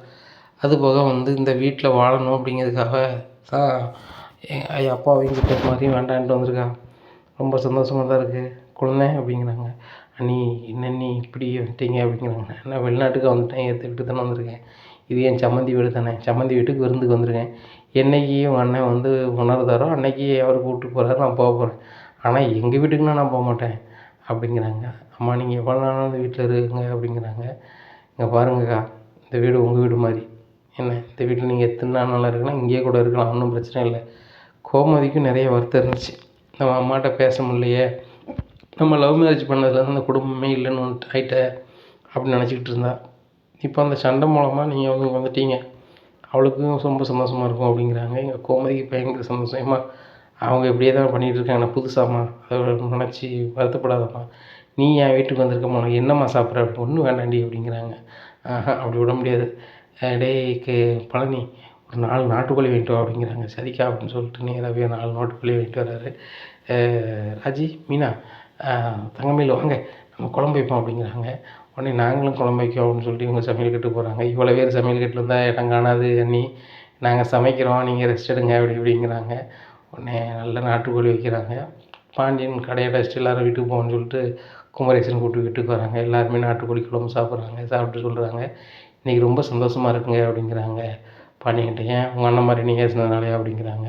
அது இல்லைங்க, எங்கள் அண்ணிமார் அப்புறம் எங்கள் அம்மா எல்லாருமே வந்திருக்காங்க, இப்படி சாப்பிட்டு ரொம்ப நாள் ஆச்சுங்க அப்படிங்கிறாங்க. சரி சாப்பிடுங்க அப்படிங்கிறாங்க. உடனே கோமதிக்கு வந்து அவங்க அம்மா ஊட்டி விட்றாங்க, எங்கள் அம்மாவுக்கு கோமதி ஊட்டி விட்றாங்க, ராஜிக்கு ராஜி அம்மா ஊட்டி விட்றாங்க, ராஜி அவங்க அம்மாவுக்கு ஊட்டி விட்றாங்க. அப்புறம் சித்தி நீங்களும் சாப்பிடுங்கன்னு சொல்லிட்டு ஊட்டி விட்றாங்க. இதெல்லாம் பார்க்கும்போது தங்கமயிலுக்கு அப்படியே கண்ணீர் வருது. ரொம்ப சூப்பராக இருக்குது ராஜி அப்படிங்கிறாங்க. ஏங்க்கா அப்படிங்கிறாங்க. இல்லை, உங்கள் அம்மாவும் உங்கள் சித்தியும் உங்கள் பாட்டியும் ஏற்று வீட்டிலே நிற்பாங்க, நம்ம எட்டி எட்டி பார்ப்போம் உங்கள் சொந்தக்காரங்க இருக்காங்கன்னு சொல்லிட்டு. ஆனால் நம்ம வீட்டில் வரும்போது ரொம்ப சந்தோஷமாக இருக்குது. அதுபோக அவங்க உனக்கு ஊட்டி விடும்போது உண்மையான அன்பு தெரியுது, அதே மாதிரி நீ அவங்களுக்கு ஊட்டி விடும்போது அன்பு தெரியுது. அத்தையும் நம்ம பாட்டியும் கேட்கும்போது கேட்கவே வேண்டாம், அந்தளவுக்கு இருக்குது அப்படிங்கிறாங்க. சரவணன் பொண்டாட்டி இங்கே வா அப்படிங்கிறாங்க. என்ன பாட்டி அப்படிங்கிறாங்க. நான் ஒன்றை தான் வந்து உத்து உத்து பார்த்துட்ருப்பேன். இந்த கனிமூனுக்கு போயிட்டு வந்து அவளை எப்படி இருக்கா, அவளை எது இருக்கா, அவளை எனக்கு கேட்கணும்னு நினைப்பேன், முடியலை. நான் ஏதாவது பேசினா அவனை 1 மணி நேரத்துக்கு பார்த்துட்டு தானுவோம், பார்த்து சண்டை கிண்டை போட தானுவோம். இது ஒரு சுத்த கத்திரிக்காய் சண்டை மாதிரி போட்டோம்னா இங்கே வந்துட்டோம். நான் என் பாட்டில் இங்கே இருப்பேன், என் பேத்திகளுக்கு சோறு தருவீங்களா அப்படின்னு 3 பேரை பார்த்து கேட்காங்க. மீனா சொல்கிறாங்க, கண்டிப்பாக நான் தருவேன் அப்படிங்கிறாங்க. செந்தில் பொண்டாட்டி நல்ல பிள்ளை தான், கவர்மெண்ட்டில் வேலை பார்த்தாலும் எல்லாரையும் மதித்து நல்லா நடந்துக்கிறாள்ல அப்படிங்கிறாங்க. பாட்டி நீங்கள் தான் சொல்கிறீங்க, இந்த வீட்டில் என்கிட்ட பேசாமல் ரொம்ப நாள் இருந்தாங்க எங்கள் அத்தை அப்படிங்கிறாங்க. ஏய் விடுறி அப்படிங்கிறாங்க. மைனி நான்லாம் வந்து நம்ம ராஜை வந்து டியூஷன் எடுக்க போக சொல்லலை, என் வீட்டுக்காரன்னு சொல்லலை அப்படிங்கிறாங்க. அதான் எங்களுக்கு தெரியுமே, பண்ணி சொல்லிட்டான், எல்லாமே சொல்லிட்டானா அப்படிங்க, எல்லாமே சொல்லிட்டான். டியூஷன் எடுத்தது மச்சானும் தெரியாது, அக்காளுக்கும் தெரியாது. ராஜி வந்து அவன் புருஷன் கஷ்டப்படக்கூடாதுன்னு சொல்லி டியூஷன் எடுக்க போயிருக்கா, வேற ஒன்றும் இல்லை அப்படின்னு சொல்லிட்டான் அப்படிங்கிறாங்க. அப்படியா, தேங்க்ஸ்டா தம்பி அப்படிங்கிறாங்க. அதெல்லாம் ஒன்றும் இல்லைக்கா, எல்லாம் புரிதல் சரியில்லை இல்லாமல் தான், வேற ஒன்றும் இல்லை. அவங்களுக்கு வருத்தம் என்ன, வீம்பு வந்து இருக்க தான் செய்யுது. ஆனாலும் தான் பிள்ளைய வந்து வேலைக்கு அனுப்பிட்டாங்கன்னு வீம்பில் பேசுகிறாங்க. மற்றபடி இந்த நகைக்காகலாம் நாங்கள் ஃபுல்லாக பேசலை அப்படிங்கிறாங்க. உடனே பழனி அப்படி சொல்லாதீங்க, நகைன்னு தான் என் வீட்டுக்காரர் கேட்டுக்கிட்டு இருக்காரு. குமாரும் என் வீட்டுக்காரரும் ரொம்ப ஒஸ்ட்டு. பணம் நகை பணம் நகை. இப்போ குமாருக்கு பொண்ணு கிடைக்கலையான்னு சொல்லி அங்கங்கே அலையுதாங்க. ஏன் கஷ்டப்பட்ட பொண்ணு எத்தனை பொண்ணு இருக்குது, படித்த பொண்ணுகள், அதை கட்டலாம். இவங்களுக்கு பெரிய பணக்காரங்களாகவும் இருக்கணும், பெரிய அழகாகவும் இருக்கணும், இவங்களுக்கு பொண்ணு தரணும். பெரிய பணக்காரங்க நிறைய நகை போட முடியும், பெரிய அளவில் செய்கிட்டு செய்ய முடியுங்கிறவங்க தான் இதோட பெரிய இடம் பார்ப்பாங்களே. ஆனால் இவங்க பெரிய இடத்த கட்டணும், பணம் பணம் நனைஞ்சிட்டு கிடக்காங்க. அந்த பாசம்னா என்னது, உறவுனா என்னது, மரியாதைனா என்னது எதுவுமே தெரியாமல் போச்சு அப்படிங்கிறாங்க. அண்ணி, எங்கள் வீட்டில் இருக்கிற சொத்து எதுவுமே வந்து எங்கள் அண்ணன் மாதிரி உருவாக்குனதில்லை, குடும்ப சொத்து. நீங்கள் வரதுக்கு முன்னாடியே அந்த சொத்து இருக்குது, அதை அனுபவிச்சுட்டு இருக்காங்க, அழிச்சிக்கிட்டு தான் இருக்காங்க, அதை உருவாகலை. அதனால் பேராசையில் அலையுதாங்க. அது வந்து நிரந்தரம் கிடையாது அண்ணி அப்படிங்கிறாங்க. பழனி, உங்களை மாதிரி யாரும் இருக்க மாட்டாங்க, இத்தனை கோடி ரூபா சொத்தை விட்டுட்டு வேண்டாம்னு வந்து இங்கே இருக்கீங்களா அப்படிங்கிறாங்க. அண்ணி, எனக்கு பணம் காசு பெருசு இல்லை, அன்புன்னு ஒன்று இங்கே இருக்கோ அங்கே இருப்பேன். அப்போ நாங்கள் அன்பு காட்டலையா குழந்தை அப்படிங்கிறாங்க. இல்லை நீ, அம்மாவுக்கு அப்புறம் என்னை நல்லா பார்த்துக்கிட்டது எங்கள் அக்கா தான். எங்கள் அக்கா வந்து தனியாக போகும்போது அவளோட இருக்கணும், எங்கள் அண்ணன் மாதிரி வேணும்னு நினச்சேன். ஆனால் எங்கள் அக்கா வீட்டில் இருந்து அங்கே வரக்கூடாதுன்னு எங்கள் அண்ணன் மாதிரி சொல்லும்போது நான் என்ன செய்ய முடியும்? பணம் தாரோம், நகை தாரோம், பொருள் தாரோம், நீ பிஸ்னஸை பாரு, அங்கே போகாத, உனக்கு கல்யாணம் முடிச்சு வைக்கணும்னு சொன்னால் நான் எப்படி அங்கே வர முடியும்? எனக்கு என் மருமகமாரு முக்கியம். எனக்கு மருமகமாருங்கிறத காட்டிலும் எனக்கு கூட பிறந்த தம்பிகள் மாதிரி எல்லாரையும் நான் தான் தூக்கி சமந்தேன். என் மருமகமாக நான் தான் தூக்கி சமந்தேன். எனக்கு ஒன்றுனா அவனை தாங்க மாட்டானுவோ, அந்தளவுக்கு பாசமாக இருப்பானுவோ. அவனுக்கு ஒன்றுனா நான் வச்சு பார்க்க மாட்டேன், அந்தளவுக்கு இருக்கும். எங்கள் அண்ணன் மாதிரியே இந்த என் மருமகமாரி ஏசும்போது எனக்கு வந்து என் மருமகமாரி ஏசினா தான் சொல்லுன்னு பிடிக்கும், அந்தளவுக்கு அவங்களோட ஆகிட்டேன். அப்படிங்கும்போது இவங்கள விட்டுட்டு அவங்கள வர முடியல அண்ணி. ஆனால் யாரும் விட்டு கொடுக்கணும்னு எனக்கு மனசும் இல்லை. ரெண்டாவது, நீங்கள் எல்லோரும் சண்டை போடும்போது மனசு வலிக்குது எனக்கு. அந்த சைடு பார்த்தா எங்கள் அண்ணன், இந்த சைடு பார்த்தா எங்கள் அக்கா குடும்பம். நான் என்ன செய்ய, யார் சைடில் நிற்கன்னு சொல்லி ரொம்ப திணறிட்டு நிற்பேன். அதை நான் ஒரு நாளும் ஒன்றும் பேச முடியாது, ஊமையாகவே நிற்பேன். விடுங்க விடுங்க, சண்டை போடாதங்க சண்டை போடாதன்னு சொல்லிக்கிட்டு இருப்பேன். ஆனால் என் சொல்லு கேட்க மாட்டாங்க யாருமே. எளியவன் சொல்லு அம்பளை யாராதுன்னு சொல்லுவாங்க, நான் பல வாட்டி சொல்லுவேன், கேட்டப்பாடு இல்லை. என்றைக்கு எண்ணி திருந்த போகிறாங்க அப்படிங்கிறாங்க. குமாருக்கு நாளை கழிச்சு பொண்ணு வீட்டில் பார்க்க வரேன்னு சொன்னாங்க. இப்போ இப்படி சண்டை வந்துருச்சு, என்ன ஆகுதுன்னு தெரில அப்படி இப்படின்னுட்டு இருக்காங்க. அங்கே சக்திவேல் வீட்டில் சக்திவேலும் முத்துவேலும் பேசிகிட்டு இருக்கும்போது முத்துவேல் சொல்கிறாரு, டேய், நாளை கழிச்சு பொண்ணு வீட்டில் வரேன்னு இருக்காங்க, நம்ம பாட்டில் அவங்கள அனுப்பிட்டோம்டா அப்படிங்கிறாங்க. அண்ணே, பொம்பளை ஆட்களே இல்லைன்னு சொல்லிட்டு விருந்தாளை கூப்பிட்டு வச்சுனாலும் நம்ம நடத்திடுவோண்ணே. இவங்க அந்த வீட்டில் இருந்தாங்கன்னா கல்யாணம் நடத்த விட மாட்டாங்க. இந்த கல்யாணத்தை கெடுக்கிறதுக்கு பாண்டி என்னென்ன வேலை செய்யணுமோ அனைத்து வேலையும் செய்வான். இப்போ நம்ம வீட்டில் உள்ள பொம்பளை ஆட்களை போகிறாங்க, மனசை கெடுத்து அந்த வீட்டுக்கு கூப்பிட்டு போயிட்டாங்க. இனிமேல் போட்டு நம்ம இவங்களை நம்பக்கூடாதுண்ணே. குமார் கல்யாணத்து வரைக்கும் அவன்கிட்ட பேசக்கூடாது. அதுக்கப்புறம் நான் மாறிக்கு டைவர்ஸ் நோட்டீஸ் அனுப்ப போகிறோம்ண்ணே அப்படிங்கிறாங்க. என்னப்பா சொல்கிறீங்க அப்படிங்கிறாங்க. டே, அம்மைக்கு நான் டைவர்ஸ் நோட்டீஸ் அனுப்ப போகிறேன்டா. அண்ணே, அதே மாதிரி நீங்கள் வடுபணிக்கு அனுப்பிடணும் அப்படிங்கிறாங்க. கண்டிப்பாக அனுப்பிடுவோம்டா அப்படிங்கிறாங்க. இங்கே மறுநாள் கழிச்சு ஆகுது, இங்கேயே இருக்கிறாங்க. வடுகு அப்புறம் வந்துட்டு மாறி இப்போ ராஜோட பாட்டில் இங்கேயே இருக்கிறாங்க. ஏத்தால பார்க்குறாங்க, பார்த்துட்டு பார்க்காத மாதிரி போகிறாங்க. மறுநாள் ஆகுது, எல்லா சொந்தக்காரங்களும் குமாருக்கு பொண்ணுக்கு நாள் வைக்கிறதுக்கு எல்லாருமே வந்துடுறாங்க, சொந்தக்காரங்க வந்துடுறாங்க. பையனோட அம்மாவும் காணலை, பெரியம்மாவும் காணலை, பாட்டியும் காணலையே அப்படிங்கிறாங்க. அவங்க வந்து ஆன்மீக பயணமாக வெளியூர் போயிருக்காங்க அப்படிங்கிறாங்க. உடனே அப்படியா அப்படி இப்படின்னு பேசிகிட்டு இருக்காங்க. அதில் ஒரு ஆள் சொல்கிறார், நான் ஏற்று வீட்டில் பார்த்தேனே அப்படிங்கிறாங்க. ஏற்று வீடு உங்களுக்கும் பேச்சுக்கள் கிடையாது அப்படி இப்படின்னு நீங்கள் பேச ஆரம்பிச்சிட்டிங்களா அப்படிங்கிறாங்க. இல்லை அப்படி இப்படின்ட்டு இருக்காங்க. ஏன் சம்மந்தி இல்லைங்கிறீங்க, அவங்க அங்கே தான் இருக்கான்னு சொல்கிறாங்கன்னு சொல்லிட்டு அதை போய் நான் கூப்பிட்டு வரேன் சம்மந்தி அப்படின்னு சொல்லிட்டு அவங்க ஏற்று வீட்டுக்கு வராங்க. அப்போ அவர் சொல்கிறாரு, இப்படி தான் நீங்கள் சம்மந்தம் பண்ணி வைப்பேன்னா தேவையே இல்லை பொண்ணு அப்படிங்கிறாங்க. சம்மந்தி, புருஷன் முன்னாடிக்குள்ளே நீங்கள் அனுசரணை இல்லைன்னா எங்கள் பிள்ளைய நாங்கள் கட்டி கொடுத்து சங்கடப்படவா? அதனால் அந்த கல்யாணத்தை நிப்பாட்டிக்கலாம், நாளை வைக்க வேண்டாம் அப்படின்னு சொல்லிட்டு கிளம்பி போயிடுறாங்க. இதனால் முத்துவேலுக்கும் சக்திவேலுக்கும் சரியான கடுப்பு. இவங்களால கல்யாணம் கொண்டு போகுது அப்படின்னு சொல்லிட்டு உடனே, அண்ணா இனிமேலும் தாமதிச்சா சரி வராது, பேசாமல் இவங்களை டைவர்ஸ் நோட்டீஸ் அனுப்பிடுவோம்ண்ணே அப்படிங்கிறாங்க. ஆமாம் ஆமாம் அனுப்பிடுவோம் அப்படின்னு சொல்லிட்டு நேராக ஒரு வக்கீலை போய் பார்க்காங்க. அங்கேருந்து வக்கீல் நோட்டீஸ் அனுப்புகிறாங்க 2 பேருக்குமே. அப்போது அதை போஸ்ட்மார்ட்டம் வந்து கொடுக்குறாங்க, உங்களுக்கு லெட்ரு வந்திருக்கு அப்படின்னு சொல்லிட்டு. என்ன லெட்டருன்னு தெரியலையே அப்படின்னு சொல்லிக்கிட்டு இருக்காங்க. உடனே அம்மா நான் படிச்சு விடுதேன் அப்படின்னு சொல்லிட்டு ராஜி அந்த கவரை பிரித்து படிக்கிறாங்க. ராஜி அப்படியே அழுதுடுறாங்க. இது என்ன ராஜி எழுதியிருக்கு அப்படிங்கிறாங்க. இல்லைம்மா, அப்பா வந்து வக்கீல் நோட்டீஸ் உங்களுக்கு அனுப்பியிருக்காரு, டைவர்ஸ் பண்ண போகிறாராம் அப்படிங்கிறாங்க. உடனே அவங்க அப்பா என்ன டைவர்ஸ் பண்ண போகிறாரா அப்படின்னு சொல்லிட்டு ஷாக்காக இருக்கிறாங்க. இந்த சூழ்நிலை மீனா இன்னொரு லெட்டரை உழைச்சி படிக்கிறாங்க. இதில் என்னமா இருக்குது அப்படிங்கிறாங்க. உங்கள் வீட்டுக்கார் டைவர்ஸ் நோட்டீஸ் அனுப்பியிருக்காரு அப்படிங்கிறாங்க. எப்பா நிம்மதி, இப்போ நிம்மதியாக இருப்பேன் அப்படிங்கிறாங்க. ஏன் சித்தி நிம்மதின்னு சொல்கிறீங்க அப்படின்னு சொல்லிட்டு ராஜி கேட்குறாங்க. உங்கள் சித்தப்பன்ட்ட இருந்து நான் படுத பாடுக்கு நான் வந்து தனியாக இருந்து சந்தோஷமாக இருக்கலாம். ஒரு வாய் கஞ்சி குடித்தாலும் நிம்மதியாக குடிக்கலாம். அவங்க சித்தப்பன்ட்ட இருந்தால் நிம்மதியாக குடிக்க முடியாது. நல்ல வேலை மனுஷன் முன்னக்கூட்டியே பண்ணியிருக்கணும். இந்த குமாரை பற்றி இவ்வளோ காலம் இருந்திருக்க வேண்டாம். சீக்கிரம் டைவர்ஸ் பண்ணியிருந்தாலும் என் வாழ்க்கையை பார்த்துருப்பேன், வேறு கல்யாணமாக முடிச்சிருப்பேன் அப்படிங்க. ஏய் அப்போ நீ வேறு கல்யாணம் முடிக்கணும்னு சொல்லி தான் என் பையனை வேண்டாங்கய்யா அப்படிங்கிறாங்க மாரியோட அத்தை. அதில் அத்தை உங்கள் பையன் ஒரே துன்வந்த இப்போ வேறு ரொம்ப நாள் கழிச்சு உங்கள் டைவர்ஸ் நோட்ஸ் அனுப்பியிருக்காங்க. நாங்கள் இதை பார்த்து ரொம்ப ஷாக் ஆகுமா. அக்கா இதை பார்த்தா உனக்கு எப்படி இருக்குது அப்படிங்கிறாங்க. இல்லைக்கா இல்லை மாதிரி அப்படிங்கிறாங்க. என்னக்கா சொல்லுக்கா அப்படிங்கிறாங்க. என் புருஷன் டைவர்ஸ் நோட்டீஸ் அனுப்புகிறேன் நினச்சி கூட பார்க்கல அப்படிங்கிறாங்க. அக்கா அதெல்லாம் வந்து என் வீட்டுக்காரோட செட்டிங்கு. நம்ம டைவர்ஸ் நோட்டீஸ் அனுப்பணும்னா அலறுவோமா, அலறி போய் எங்களுக்கு டைவர்ஸ் நோட்டீஸ் அனுப்பிட்டேன்னு நம்ம வழிக்கு போவோமா, அவங்க சொல்ல கேட்டு அங்கே இருப்போமா, இதெல்லாம் வேலை கேட்காது அப்படின்ட்டு இருக்கும்போது கதிர் வராரு. வந்தோடனே மருமகனே அப்படிங்கிறாங்க. என்ன அப்படிங்கிறாங்க. அத்தைக்கு நீ கடைசி வரைக்கும் சாப்பாடு போடுவியா அப்படிங்கிறாங்க. நீங்களும் எனக்கு இன்னொரு தாய்மா தானே போடுவேன் அப்படிங்கிறாங்க. அப்போ மருமகனே நீங்கள் பதில் நோட்டீஸ் அனுப்பணும் மருமகனே அப்படிங்கிறாங்க. என்னத்தை சொல்கிறீங்க அப்படிங்கிறாங்க. ஆமாம் ராஜோட அப்பாவுக்கு நான் யாருன்னு காட்டி அவன் அந்த வடுவுக்கும் சுயமரியாதை இருக்குன்னு தெரியணும். வடுவோட மானத்தை காப்பாற்ற வேண்டியது என் மருமகனோட கடமை அப்படிங்கிறாங்க. உடனே பாண்டியனுக்கே தெரியாமல் கதிர் ஒரு வக்கீலை பார்த்து பேசி பதில் நோட்டீஸ் அனுப்பிடுறாங்க. இதை பார்த்தோன்னே சக்திவேலுக்கும் முத்துவேலுக்கும் தன்னால் ஒன்றும் ஓடலை. ஆகா இவங்க பதில் நோட்டீஸ் அனுப்ப ஆரம்பிச்சாங்க. பார்த்திங்கன்னா இந்த பாண்டியனோட வேலையை நம்ம வீட்டில் உள்ள ஆட்களை கொண்டு வச்சுக்கிட்டு அவன் என்னெல்லாம் வேலை பார்க்கான் அப்படிங்கிறான். ஆமாம் தம்பி இன்னும் சரி வராது.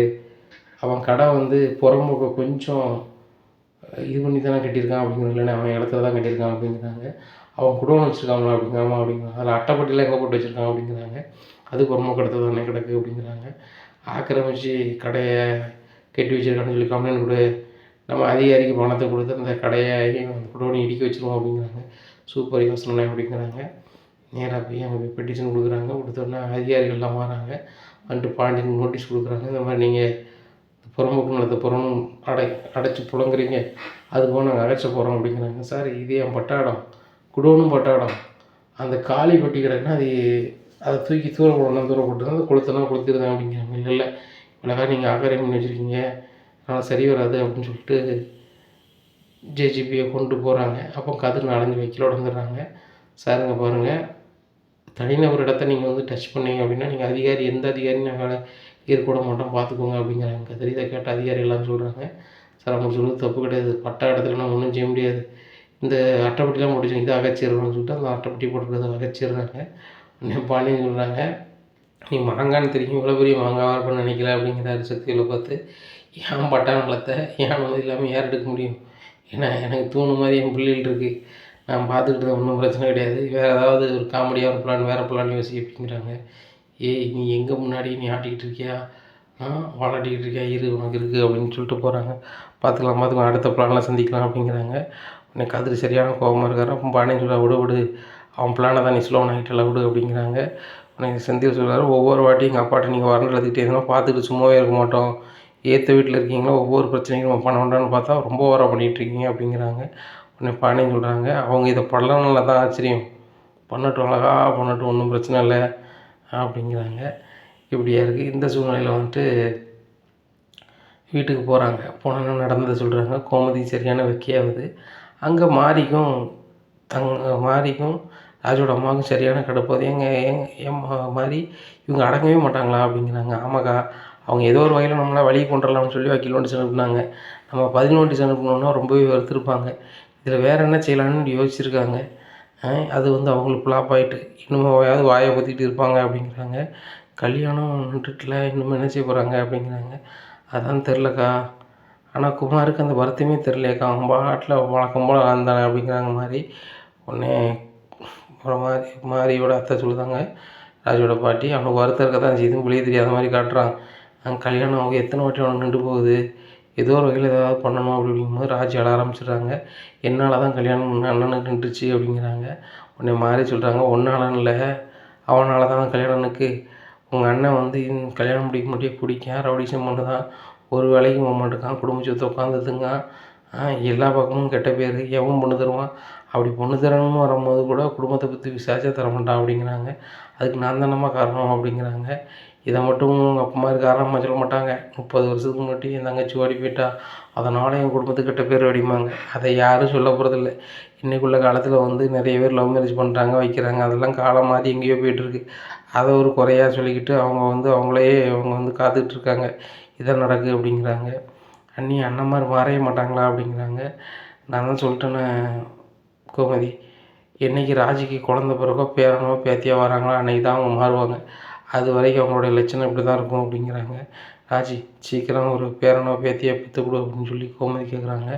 உடனே ராஜி ஒரு மாதிரி இருக்காங்க. ஏன் ராஜி ஒரு மாதிரி இருக்கு அப்படின்னு மாதிரி கேட்குறாங்க. ஒன்றும் இல்லை அப்படிங்கிறாங்க. எதனாலும் உங்கள் மருமகன்கிட்ட சொல்லுங்கள் அப்படிங்கிற. மருமகனே நான் இதெல்லாம் சொல்லக்கூடாது தான் அப்படிங்கிறாங்க சின்னத்த மாதிரி. சீக்கிரம் வந்து பேரனோ பேத்தியோ பெற்றுக் கொடுங்க அப்படிங்கிறாங்க. உடனே வெக்கப்பட்டு ராஜியும் போயிடுறாங்க, கதிரும் போயிடுறாங்க.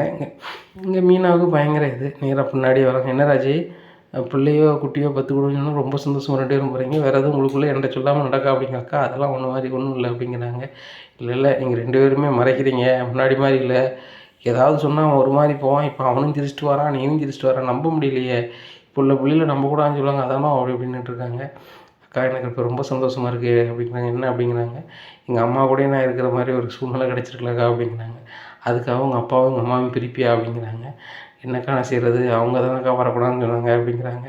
இல்லை உங்கள் அப்பாவையும் உங்கள் அம்மாவையும் சேர்த்து வைக்க முயற்சி நீ தான் பண்ணணும் அப்படிங்க. நான் என்னக்கா பண்ண முடியும் அப்படிங்கிறாங்க. உங்கள் அப்பா எங்கே தனியாக இருப்பாருன்னு பாரு, அங்கே பார்த்து நீ தான் பேசணும். எப்பா என் மேலே கோவம் இருந்தால் இன்னும் என்ன வேணாலும் பண்ணுங்கப்பா, அதுக்காக அம்மா மேலே காமிக்காதீங்க அப்படின்னு சொல்லி வேறு வழி கிடையாது. இப்போ எனக்கும் எங்கள் வீட்டுக்கும் சண்டைன்னா எங்கள் அப்பா அம்மா ஒற்றுமையாக இருக்காங்க, அதை நினச்சி நான் சந்தோஷமாக இருப்பேன். ஆனால் அவங்களுக்குள்ள சண்டைன்னா நான் பார்த்துட்டு இருக்க மாட்டோம்ல, அது மாதிரி பார்த்துட்ருக்காத அப்படிங்கிறாங்க. சரிக்கா அப்படிங்கிறாங்க. மறுநாள் காலையில் விடியுது. காலையில் எங்கள் அப்பா வாக்கிங் போகிற அப்படின்னு சொல்லிட்டு வாக்கிங் போகிற இடத்துக்கு ராஜி போகிறாங்க. ராஜியை பார்த்தோன்னா என் அப்பா ரொம்ப ஷாக். நீ எதுக்குங்க வந்த அப்படிங்கிறாங்க. உங்களை பார்க்க தான் வந்தேன் அப்படிங்கிறாங்க. நீ பார்க்க வேண்டிய அவசியம் இல்லை, வெளில கிளம்பு அப்படிங்கிறாங்க. எப்பா என் மேலே 1000 கோவம் இருக்கலாம் அப்படிங்க. ஏய் எனக்கு பிள்ளையே இல்லைங்க, அப்பாவுக்கு பாண்டு கிடக்கு அப்படிங்கிறாங்க. அதெல்லாம் இருக்கட்டும்பா, நான் உங்களுக்கு பிள்ளை இல்லாமல் கூட இருக்கேன், ஆனால் அம்மா மேலே கோவப்படாதீங்க. அம்மா மேலே என்னப்பா தப்பு? அம்மா வந்து ஒரு சராசரி தாயாக தான் மக கூட சேரணும், காலகாலத்தில் ஒரு குழந்த வரணும், வாரிசு வரணும், வாரிசு வந்து 2 குடும்பமும் சேரணும். அவங்க குழந்த வரத்துக்காக வந்து கோயிலுக்கு வந்திருக்காங்க. எங்களுக்கு எதுக்கு போகிறோம் ஏன் போகிறோன்னு தெரியல, ஏதோ நேர போக்கு போன மாதிரி போயிட்டோம், கோயிலுக்கு விசேஷம்னு போயிட்டோம். அங்கே தச்சியெல்லாம் பார்க்குறோம், பின்னாடி போனது வாஸ்தவம் தான், வீடியோ வந்தது வாஸ்தவம் தான். ஆனால் நாங்கள் எடுத்த வீடியோவில் நடந்த விஷயம் அதுதான், எதார்த்தமாக நடந்தது தான். இதுக்கு நீங்கள் அம்மாட்ட கோவப்படுறீங்க வைக்கிறீங்க. அம்மா அவங்கள நினச்சி எவ்வளோ ஃபீல் பண்ணாங்க தெரியுமாப்பா? அவங்க சாப்பிடாம வைக்காமல் கிடக்காங்க அப்படிங்க. யார் உங்கள் அம்மையா? உங்கள் அம்மா 10 நோட்டீஸ் அனுப்புகிறா அப்படிங்கிறாங்க. 10 நோட்டீஸ் வந்து வீம்புக்கு வந்து நான் தான் அனுப்பணும்பா, நீங்கள் அப்படியாவது அம்மாவை ஏற்றுப்பீங்கன்னு நினச்சி தான் பண்ணேன், அம்மாலாம் அனுப்பலப்பா அப்படிங்கிறாங்க. இல்லை அவங்க அம்மா தான் கையெழுத்து போட்டிருக்கா அப்படிங்கிறாங்க. அம்மா கையெழுத்து எனக்கு அப்படியே தெரியும்பா, நான் தான் போட்டேன் அப்படிங்கிறாங்க. அப்போ உங்கள் அம்மா கையெழுத்து போடலையா வேண்டாம்னு சொல்லிட்டு அப்படிங்கிறாங்க. அது எப்படி அம்மா போடுவாங்க? நீங்கள் வேணும்னு சொல்லி தானே அம்மா வந்து 3 வருஷமோ 4 வருஷமோ கல்யாணம் முடிக்காமல் இருந்து உங்களை கல்யாணம் முடித்தாங்க, அப்படின்னு தானே நீங்கள் சொல்லுவீங்க. ஆனால் இப்போ வந்து இப்படி பேசுகிறீங்க அப்படிங்கிறாங்க. சரி உங்கள் அம்மையை வந்து வீட்டில் வந்து இருக்க சொல்லு அப்படிங்கிறாங்க. சரிப்பா சொல்லிடுறேன் அப்படின்னு சொல்லிட்டு சந்தோஷமாக வீட்டுக்கு போகிறாங்க. அம்மா அப்படிங்கிறாங்க. என்ன அப்படிங்கிறாங்க. அப்பா ஒன்று வீட்டுக்கு வர சொன்னாங்கம்மா அப்படிங்கிறாங்க. நடிக்காதடி, அந்த மனுஷன் எங்கே சொல்ல வர்றாரு அப்படிங்கிறாங்க. நான் அப்பாவை போய் பார்க்க போனோம்மா அப்படிங்கிறாங்க. அப்பாவை போய் பார்க்க போனேன் அப்படிங்கிறாங்க. அம்மா வாக்கிங் போகிற இடத்துக்கு போனேன், அப்பாட்ட பேசினேன், அப்பா என்கிட்ட சரியாக பேசலை, அதுக்கப்புறம் நல்லா பேசிட்டாங்க, பேசின முன்னாடி அம்மா வீட்டுக்கு வான்னு சொன்னாங்க அப்படிங்கிறாங்க. அது நடக்காத விஷயம்டி, அதை எப்படி அவர் சொல்லியிருப்பார் அப்படிங்கிறாங்க. அவர் அம்மா சொன்னார், உண்மையிலே நீ நம்ப மாட்டேன்னு சொல்லி செல்லே வீடியோ எடுத்துருக்கேன் பாருமா அப்படிங்கிறாங்க. பார்த்துட்டு ஆமாம் அப்படின்னு சொல்லிட்டு மாதிரி வா வீட்டுக்கு போகலாம் அப்படிங்கிறாங்க. உடனே என்னக்கா நம்ம போனால் ஏற்றுப்பாங்களா அப்படிங்கிறாங்க. மச்சானே வேறு சொல்லிட்டாரான் அப்படிங்கிறாங்க. யார் சொன்னா அப்படிங்கிறாங்க. நம்ம ராஜி தான் சொன்னா. ராஜி உண்மையாக சொல்கிறேன் அப்படிங்கிறாங்க. ஆமாம் சித்தி, நான் வந்து அப்பா வாக்கிங் போன இடத்துல போய் பேசினேன், அப்பா வர சொல்லிட்டாங்க, இன்னும் ஒழுங்காக இருக்க சொல்லியிருக்காங்க அப்படிங்கிறாங்க. நம்ம என்ன தப்பு பண்ணோமோ இன்னும் ஒழுங்காக இருக்கணுமா அப்படிங்கிறாங்க. ராஜி நம்ம வளர்த்துக்கிட்டு இருக்க வேண்டாம், ராஜியை பார்க்கணுன்னு நினச்சோம், அவன் கூடயே இருந்துட்டோம், கோமதியும் பக்கத்துலேயே இருந்து பார்க்க நினச்சோம், பார்த்துட்டோம், இன்னும் ஒன்றும் பிரச்சனை இல்லை, அவங்க இல்லாத போது தெரியாமல் பேசிக்கலாம். நம்ம வீட்டில் இருந்தால் தான் மரியாதை, மருமகமாரு நம்ம இருக்கும்போது ரொம்ப வெக்கப்படுதாங்க, அதுபோக அவங்க இருக்கும்போது நம்மளுக்கு வந்து அங்கே உட்காரதுக்கு வெக்கமாக இருக்குது, பொண்ணை கட்டி கொடுத்துட்டு அவங்க முன்னாடி இருக்க ஒரு மாதிரி இருக்குது அப்படிங்கிறாங்க. உடனே பாண்டியன் சொல்கிறாங்க, அதெல்லாம் ஒன்றும் இல்லை, உங்களுக்கு வந்து அங்கே போக விருப்பம் இருந்தால் போங்க, இல்லைங்க வாங்க எப்போனாலும் வாங்க, ஒன்றும் பிரச்சனை இல்லை அப்படிங்கிறாங்க. இல்லை பாண்டியனே அங்கே போயிட்டு வரோம் அப்படின்னு சொல்லிட்டு போகிறாங்க. இவங்க எல்லோரும் வீட்டில் இருக்காங்க. சக்திவேல் வந்து பார்த்தோன்னா ரொம்பவே கடுப்பாயிடுறாரு. உங்களெலாம் யார் வீட்டுக்குள்ள விட்டா? வெளில போங்க முதல்ல அப்படின்னு கத்துறாங்க. உடனே முத்துவேல் சொல்கிறாங்க விட்றா அப்படிங்கிறாங்க.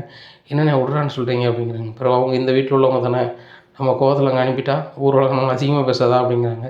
அண்ணே அதை விட அசிங்கமாக பேசிகிட்டு இருக்காங்கண்ணே, உள் வீட்டுக்காரங்களே இந்த கல்யாணத்தை கெடுக்கிறதுக்கு எல்லா வேலையும் பார்க்காங்கன்னு சொல்லிட்டு இதோட கேவலம் என்னண்ணே வேணும்? இவங்க வந்து இல்லாதையும் பொல்லாதையும் பொண்ணு வீட்டில் இவங்களே சொன்னாலும் சொல்லுவாங்கண்ணே அப்படிங்கிறாங்க. உடனே மாறி சொல்கிறாங்க, நாங்கள் எதுக்குன்னு சொல்ல போகிறோம், என் பையனுக்கு கல்யாணம் பண்ணி எனக்கு பெருமை தானே அப்படிங்கிறாங்க. அப்படி நீ ஒரு நாள் நினைக்கலையேடி, உனக்கு உன் பையனாகவே நினைக்கலையே, அப்படி நினச்சி தானே ஏற்று வீட்டுக்கு போயிருப்பியா இல்லை அவங்கள்ட்ட தான் பேசியிருப்பியா அப்படிங்கிறாங்க. எங்கள் ஏற்று வீட்டுக்கு போகிறதோ பேசுதோ இந்த கல்யாணத்துக்கு இதுக்கு காரணமாங்க அப்படிங்கிறாங்க. ஆமாம் காரணம் தான். ஏற்று வீட்டுக்காரர் எங்களை அசிங்கப்படுத்தி 30 வருஷம் முன்னாடி போனால், அடுத்தாப்புல எங்கள் அண்ணன் மோவா போனால், இப்படி தொடர்ந்து அந்த குடும்பத்துக்காரங்க அசிங்கப்படுத்திட்டு இருக்காங்க. அந்த குடும்பத்தை நீங்கள் உறவாடும் போது இந்த வீட்டுக்கு எவன் பொண்ணு தருவான்? எல்லோரும் இகழ்ச்சியாக தானே பேசுவான். அந்த இகழ்ச்சியாக பேசின போய் தான் இந்த குமார் கல்யாணமே நின்றுட்டு இன்னுமே எவனும் பொண்ணு தரையும் மாட்டான். போகிற பார்க்க பார்த்தா உன் மகனுக்கு நீனே காவி சட்டியாக கொடுத்து அனுப்பிவிட்ரு அப்படிங்கிறாங்க. ஏங்க அவன் வந்து பொண்ணு பார்த்தாலும் பார்க்காட்டில் அவன் நிலை இது தான். என்னைய மாதிரியே நீங்கள் வார பிள்ளையில பண்ணிட்டு இருந்தால் 4 நாளைக்கு இருக்க மாட்டான். எப்படி 4 நாளைக்கு இருக்க மாட்டா அப்படிங்கிறாங்க. அதெல்லாம் இருப்பா, இந்த குடும்பத்தோட கௌரவத்தை உணர்ந்து வரவா இருப்ப தான் செய்வா, ஒன்றுமா திமிரு பிடிச்சி ஆட மாட்டா அப்படி இப்படின்ட்டு இருக்காங்க. இன்னும் முத்துவேல் சொல்கிறாங்க, இப்போ தான் வந்திருக்காங்க தம்பி விடு பேச்சு விடு அப்படிங்கிறாங்க. எல்லோரும் மாடிக்கு போயிடுறாங்க. அப்போ முத்துவேல் சொல்கிறாங்க, அண்ணா நீங்கள் சரியில்லைண்ணே அப்படிங்கிறாங்க. என்னடா அப்படி பேசுகிற அப்படிங்கிறாங்க.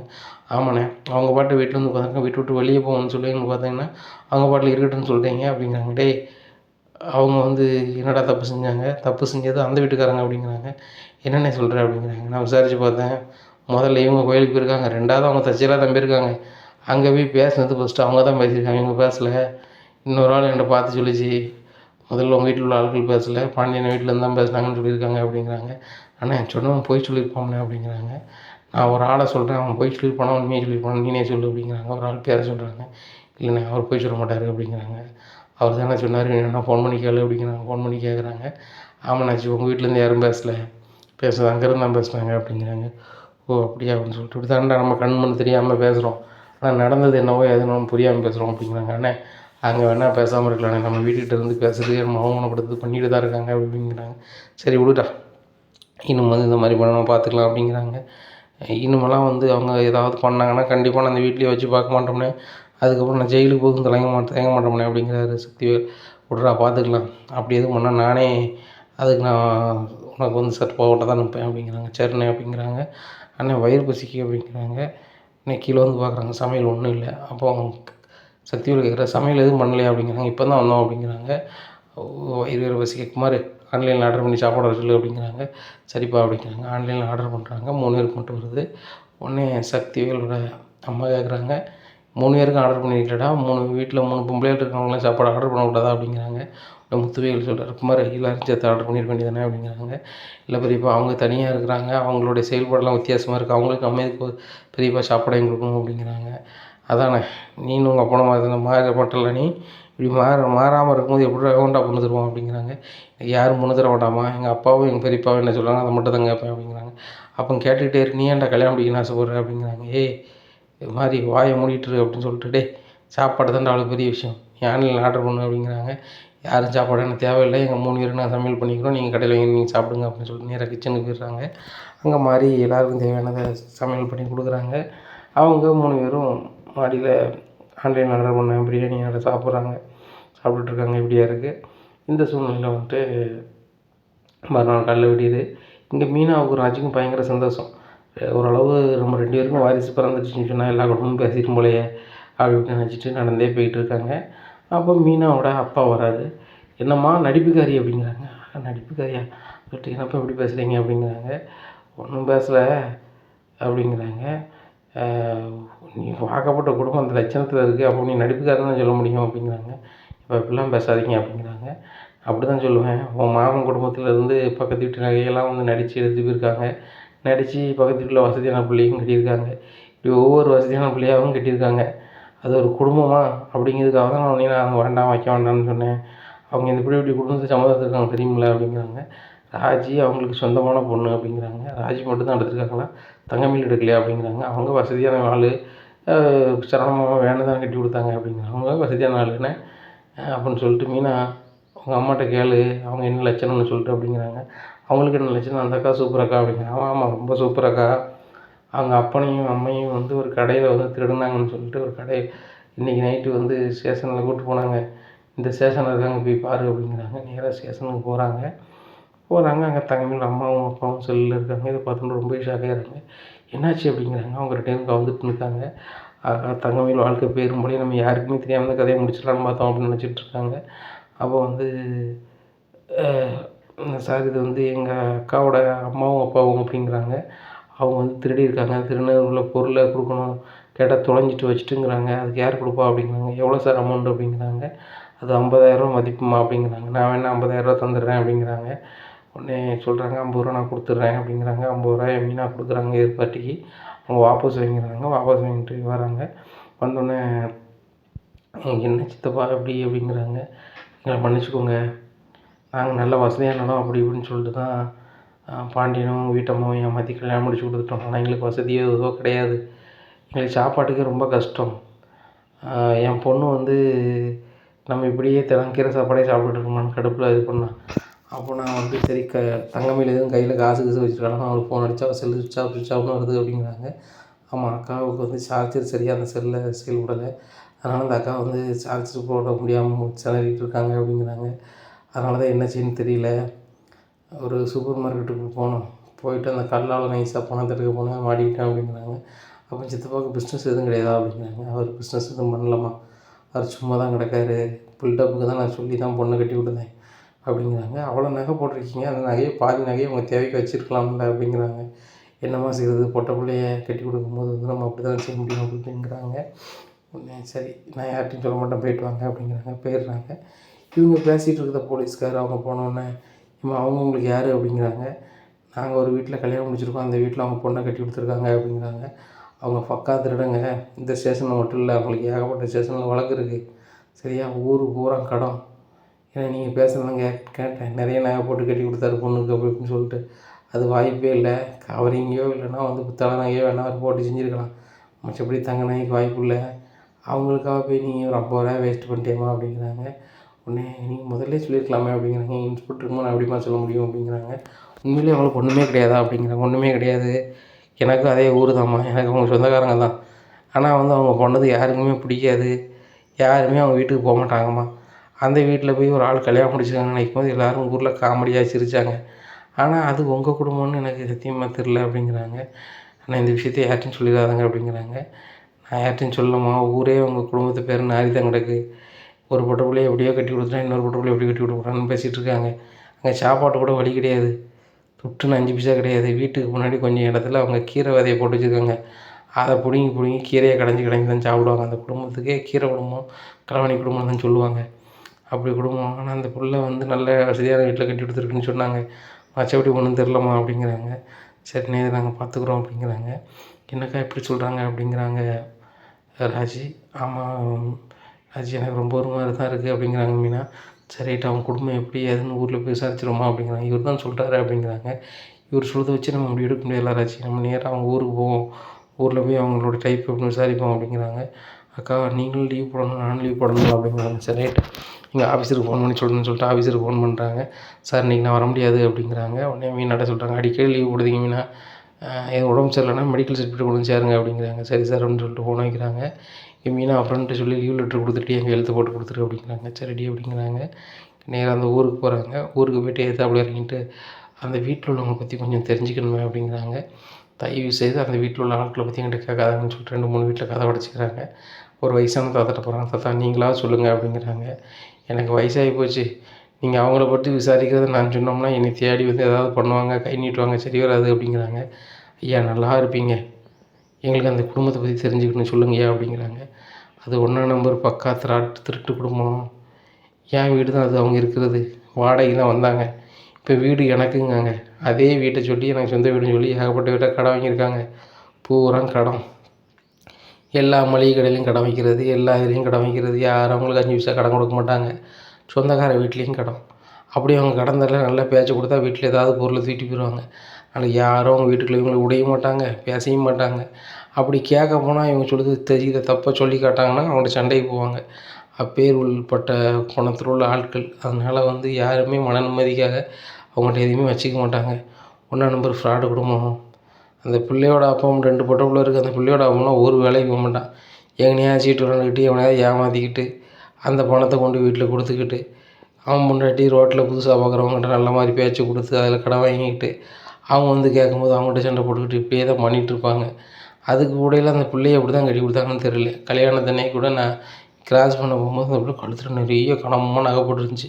அந்த நகை போட்டிருக்கும்போது இவ்வளோ கனமாக நகை போட்டிருக்கு, அந்த பிள்ளைக்கு நகை இருக்க வாய்ப்பு இல்லையா அப்படின்னு நினைக்கும்போது கவரிங் நகையை போட்டு கட்டி கொடுத்துருவாங்களோ, இல்லைன்னா பொண்ணு வீட்டில் கஷ்டம்னு தெரிஞ்சு மாப்பிள்ளை வீட்டுக்காரங்க நகை வேண்டாம் கவரிங்கை போட்டு சும்மா ஊர் மப்புக்கு அனுப்பிவிடுன்னு சொன்னாங்களே என்னமோ. மொத்தத்தில் இவ்வளோ நகை மாதிரி போட்டு அனுப்பி விட்ருக்காங்க. ஆனால் உண்மையிலே அந்த வீட்டில் ஒரு பவுன் நகை கிடையாது. அந்த பிள்ளை ஒரு பிள்ளை காலேஜ் படிக்கி, அது காலேஜ் போகும்போது பாசி கம்மலை போட்டு போகுது. எங்கேயாவது போனால் பிள்ளைட்டப்பா தலையை வச்சு போகணும்னு நினைக்கேன். பாவம் தான். ஒரு பக்கம் அவங்கள நினச்சும் பாவமாகவும் இருக்குது, ஒரு பக்கம் கடுப்பாகவும் இருக்குது. என் வீட்டையே பிடுங்கிட்டாங்க. நான் அவங்களுக்கு பாவப்படுதுன்னா காரணம் அவங்களுக்கு சாப்பாட்டுக்கும் வழி கிடையாது. எவன் ஒருத்தன் திருடு தான் ஆகும்னா அதில் ஏதோ ஒரு காரணம் இருக்கும். ஒன்று சொற்ப ஆசைக்கு திருடுவான், இல்லை வறுமையில் திருடுவான். அவங்க வறுமையில் தான் திருடுதாங்க. அதுபோக வந்து அந்த வறுமையை மாற்றுறதுக்கு அவங்க முயற்சி பண்ணல. அப்படியும் தொடர்ந்து ஒவ்வொருத்தரையாக ஏமாற்றிட்டுருக்காங்க. அது சரி கிடையாது அப்படிங்கிறாங்க. இங்கே ராஜுக்கும் மீனாவுக்கும் ஒன்றுமே ஓடலை. ராஜ் நினைக்காங்க மீனாக்கா அப்படிங்கிற என்ன அப்படிங்கிறாங்க. உங்கள் அப்பாவும் உங்கள் அம்மாவும் சொன்னது, அந்த போலீஸ்காரர் சொன்னது, இவங்க சொன்னதுலாம் எப்படி இருக்குக்கா அப்படிங்கிறாங்க. எல்லாத்தையுமே வீடியோவை எடுத்துட்டேன் மீனா அப்படிங்கிறாங்க. மீனா சொல்கிறாங்க ராஜிட்ட, அப்படியாக்கா எதுக்குக்கா அப்படிங்கிறாங்க. இது ஒரு வேலை இருக்குது அப்படிங்கிறாங்க. எங்கே போகிறோம் அப்படிங்கிறாங்க. நேராக நம்ம கடைக்கு மளிகை கடைக்கு போகிறோம் அப்படிங்கிறாங்க. ஏக்கா தங்கமேல் அக்கா சூப்பர் அக்கா, அவங்கள பற்றி சொல்ல போகிறீங்களா அப்படிங்கிறாங்க. அந்த அக்கா சூப்பர் அக்கா, அதில் மாச்சுக்கிறதுல அவங்க குடும்பம் எப்படி இருந்துட்டு போகுது, நம்ம குடும்பத்துக்கு வந்த பிறகு நம்ம அக்கா. ஆனால் மாமா எந்த தப்புமே செய்யாத மாதிரி காஃபி கொண்ட வாங்க மாட்டுறாரு, என்கிட்ட தண்ணி கூட வாங்க மாட்டேக்காரு, இப்படி இருக்கார்ல.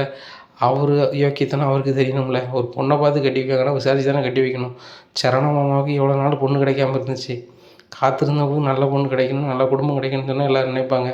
மாமா எந்த தப்புமே செய்யாத மாதிரி அவர் புல்டப்பாக இருக்கார்ல, அவர் புல்டப்பை உடைக்க வேண்டியது நம்ம பொறுப்பு தானே அப்படிங்க. அக்கா இதெல்லாம் வேண்டாம், சத்தண்டாமீர், ஒரு ஆட்டோவில் போகிறோம், நீ ஆட்டோவில் உட்காந்துக்க, நான் பேசிக்கிறேன் அப்படிங்கிறாங்க. நேராக கடைக்கு போகிறாங்க. மாமா அப்படிங்கிறாங்க. தங்கமேல் நம்ம மீனா கூப்பிட்டோன்னா காது கொடுத்தே கேட்காம இருக்காங்க. மாமா உங்கள்கிட்ட கொஞ்சம் பேசணும் அப்படிங்கிறாங்க. குமரேஷ் மாமா நான் யார்ட்டையும் பேச விரும்பலை அப்படிங்கிறாங்க. செந்தில் சொல்கிறாங்க, உனக்கு என்னடி வேணும் போடி அப்படிங்கிறாங்க. நான் உங்கள்கிட்ட பேச வரல, எங்கள் மாமாட்ட பேச வந்திருக்கேன் அப்படிங்கிறாங்க. உடனே நானும் உங்கள்கிட்ட எதுவும் பேச வரணுமா, வீட்டுக்கு போகணும் இல்லை வியாபாரம் நடக்கிறதுல அப்படிங்கிறாங்க. ஆமாம் நான் உங்கள்கிட்ட பேசி ஆகணும் அப்படிங்கிறாங்க. சொல்லு அப்படிங்கிறாங்க. நீங்கள் ரொம்ப யோக்கிய மாதிரி பேசாதாங்க மாமா, உங்கள் மேலே 1000 தப்பு இருக்குது அப்படிங்கிறாங்க. இதை கேட்ட பாண்டியன் ரொம்பவே ஷாக்காகிறாரு. அதை விட இப்போ இவர் செந்தில் ரொம்ப ஷாக்காகிறாங்க, குமரேசன் ரொம்ப ஷாக்காகிறாங்க. என்ன இந்த பிள்ளை இப்படி பேசுன்னு சொல்லிட்டு குமரேசன் சொல்லுதான், ஏம்மா என்னம்மா இப்படி பேசுகிற அப்படிங்கிறாங்க. கரெக்டாக தான் சொல்லுதான் தாத்தா, இவங்க மேலே ரொம்ப தப்பு இருக்குது, இவங்க தப்பு செய்வாங்க, ஆனால் அடுத்தவங்க தப்பு செஞ்சதை ஏற்றுக்கவே மாட்டாங்களாம் அப்படிங்கிறாங்க. எதுக்காக தப்பு செஞ்சாங்க, எந்த சூழ்நிலை தப்பு செஞ்சாங்கன்னு இவங்க பார்க்கவே மாட்டாங்க. ஆனால் இவங்களுக்கு அந்த கோபம் மட்டும் இருக்கும். ஆனால் இவங்க வந்து பண்ணுத தனம் அயோக்கியத்தனம் வந்து நாட்டுக்கு அடங்காது, உலகத்துக்கு அடங்காது, இந்த குடும்பத்துக்கு அடங்காது அப்படிங்கிறாங்க. ஏம்மா என்ன பேசிகிட்டு இருக்க நீ அப்படிங்கிறாங்க. சரணமாமா கல்யாண விஷயத்தான் சொல்கிறேன் அப்படிங்கிறாங்க. என்னது கல்யாண விஷயம், நல்ல பொண்ணை தானே பார்த்து கட்டி வச்சுருக்கேன் அப்படிங்கிறாங்க. அது ஒன்றும் குறை கிடையாது, நல்ல பொண்ணு தான். அது நல்ல குடும்பமானு விசாரிச்சிங்களா, இல்லை தங்கமேலக்கா போட்டு வந்த நகை உண்மையான நகையானு விசாரிச்சிங்களா?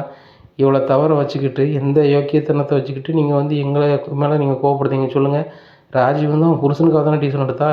எவ்வளோ ஒருத்தி தான் புருஷனுடைய கஷ்டத்தை வந்து பங்கெடுக்கக்கூடாதுன்னு சொல்கிறதுக்கு யாருக்கு என்ன உரிமை இருக்குது? அதை நீங்கள் கோவப்படுறீங்க, அதுக்கு ஹெல்ப் பண்ண என்கிட்ட கோவப்படுறீங்க. சரணமாமாவுக்கு இவ்வளோ பெரிய துரோகத்தை பண்ணியிருக்கீங்க, அந்த பொண்ணு வீடு எப்படி ஏதுன்னு விசாரிக்காமே கட்டி வச்சுருக்கீங்க. நாங்கள் உங்கள் மேலே எவ்வளோ கோவப்படுறது சொல்லுங்கள்? நீங்கள் யோக்கியர் மாதிரி எங்கள் மேலே கோவப்படுறீங்க அப்படிங்கிறாங்க. இதை கேட்ட பாண்டியன், என்னம்மா சொல்லிகிட்டு இருக்க அப்படிங்கிறாங்க. நான் பேச வேண்டியது பேசிட்டேன், இந்த வீடியோவை பாருங்கள், நம்ம வாட்ஸ்அப் குரூப்பில் எல்லாருக்கும் அனுப்பியிருக்கேன் அப்படிங்கிறாரு. பாண்டியன் ஓப்பன் பண்ணி பார்க்குறாரு. அங்கே வந்து தங்கமேல் குடும்பத்தினுடைய லட்சணம் பூரா அதில் வருது. இதை பார்த்தோன்னா வாயை புத்துறது, ஐயோ நம்ம விசாரிக்காமல் இப்படி குடும்பத்தில் போய் சரணான்னு பொண்ணு எடுத்தோமே அப்படின்னு சொல்லிட்டு முழிக்கிறாரு. இங்கே செந்திலும் அதை வீடியோ பார்த்துட்டு வாயை அடைச்சி போயிருக்காங்க. இப்போ ஆட்டோவில் வந்துக்கிட்டு ராஜீவை பார்த்துறாங்க. அக்கா இவ்வளோத்தையும் எல்லாத்துக்கும் அனுப்பிட்டாங்களான்னு சொல்லிட்டு முடிக்கிறாங்க. இதை தங்கமேல் என்ன மெசேஜ் அனுப்பியிருக்கா மீனா அப்படின்னு சொல்லி ஓப்பன் பண்ணி பார்க்குறாங்க. ஓப்பன் பண்ணி பார்க்கும்போது தான் தெரியுது, நம்ம வீட்டினுடைய ரகசியம் பூரா வந்துட்டேன், நம்ம அவ்வளோதான், நம்ம வீட்டில் இருந்தால் சரி வராது போலயே, இவங்களுக்கு உதவி பண்ணேன், அத்தையும் இவங்களும் பேசுறதுக்கு இப்போ வாழ்க்கையை கெடுத்து விட்டாலும் இந்த மீனா அப்படின்னு சொல்லிட்டு ரொம்பவே கடுப்பாகிறாங்க தங்கமேல். நீ என்ன நடக்கும் அப்படிங்கிறத பொறுத்து வந்து பார்க்கலாம். நம்ம சேனலை நீங்கள் மறக்காமல் லைக் அண்ட் சப்ஸ்கிரைப் பண்ணுங்கள். நன்றி, வணக்கம்.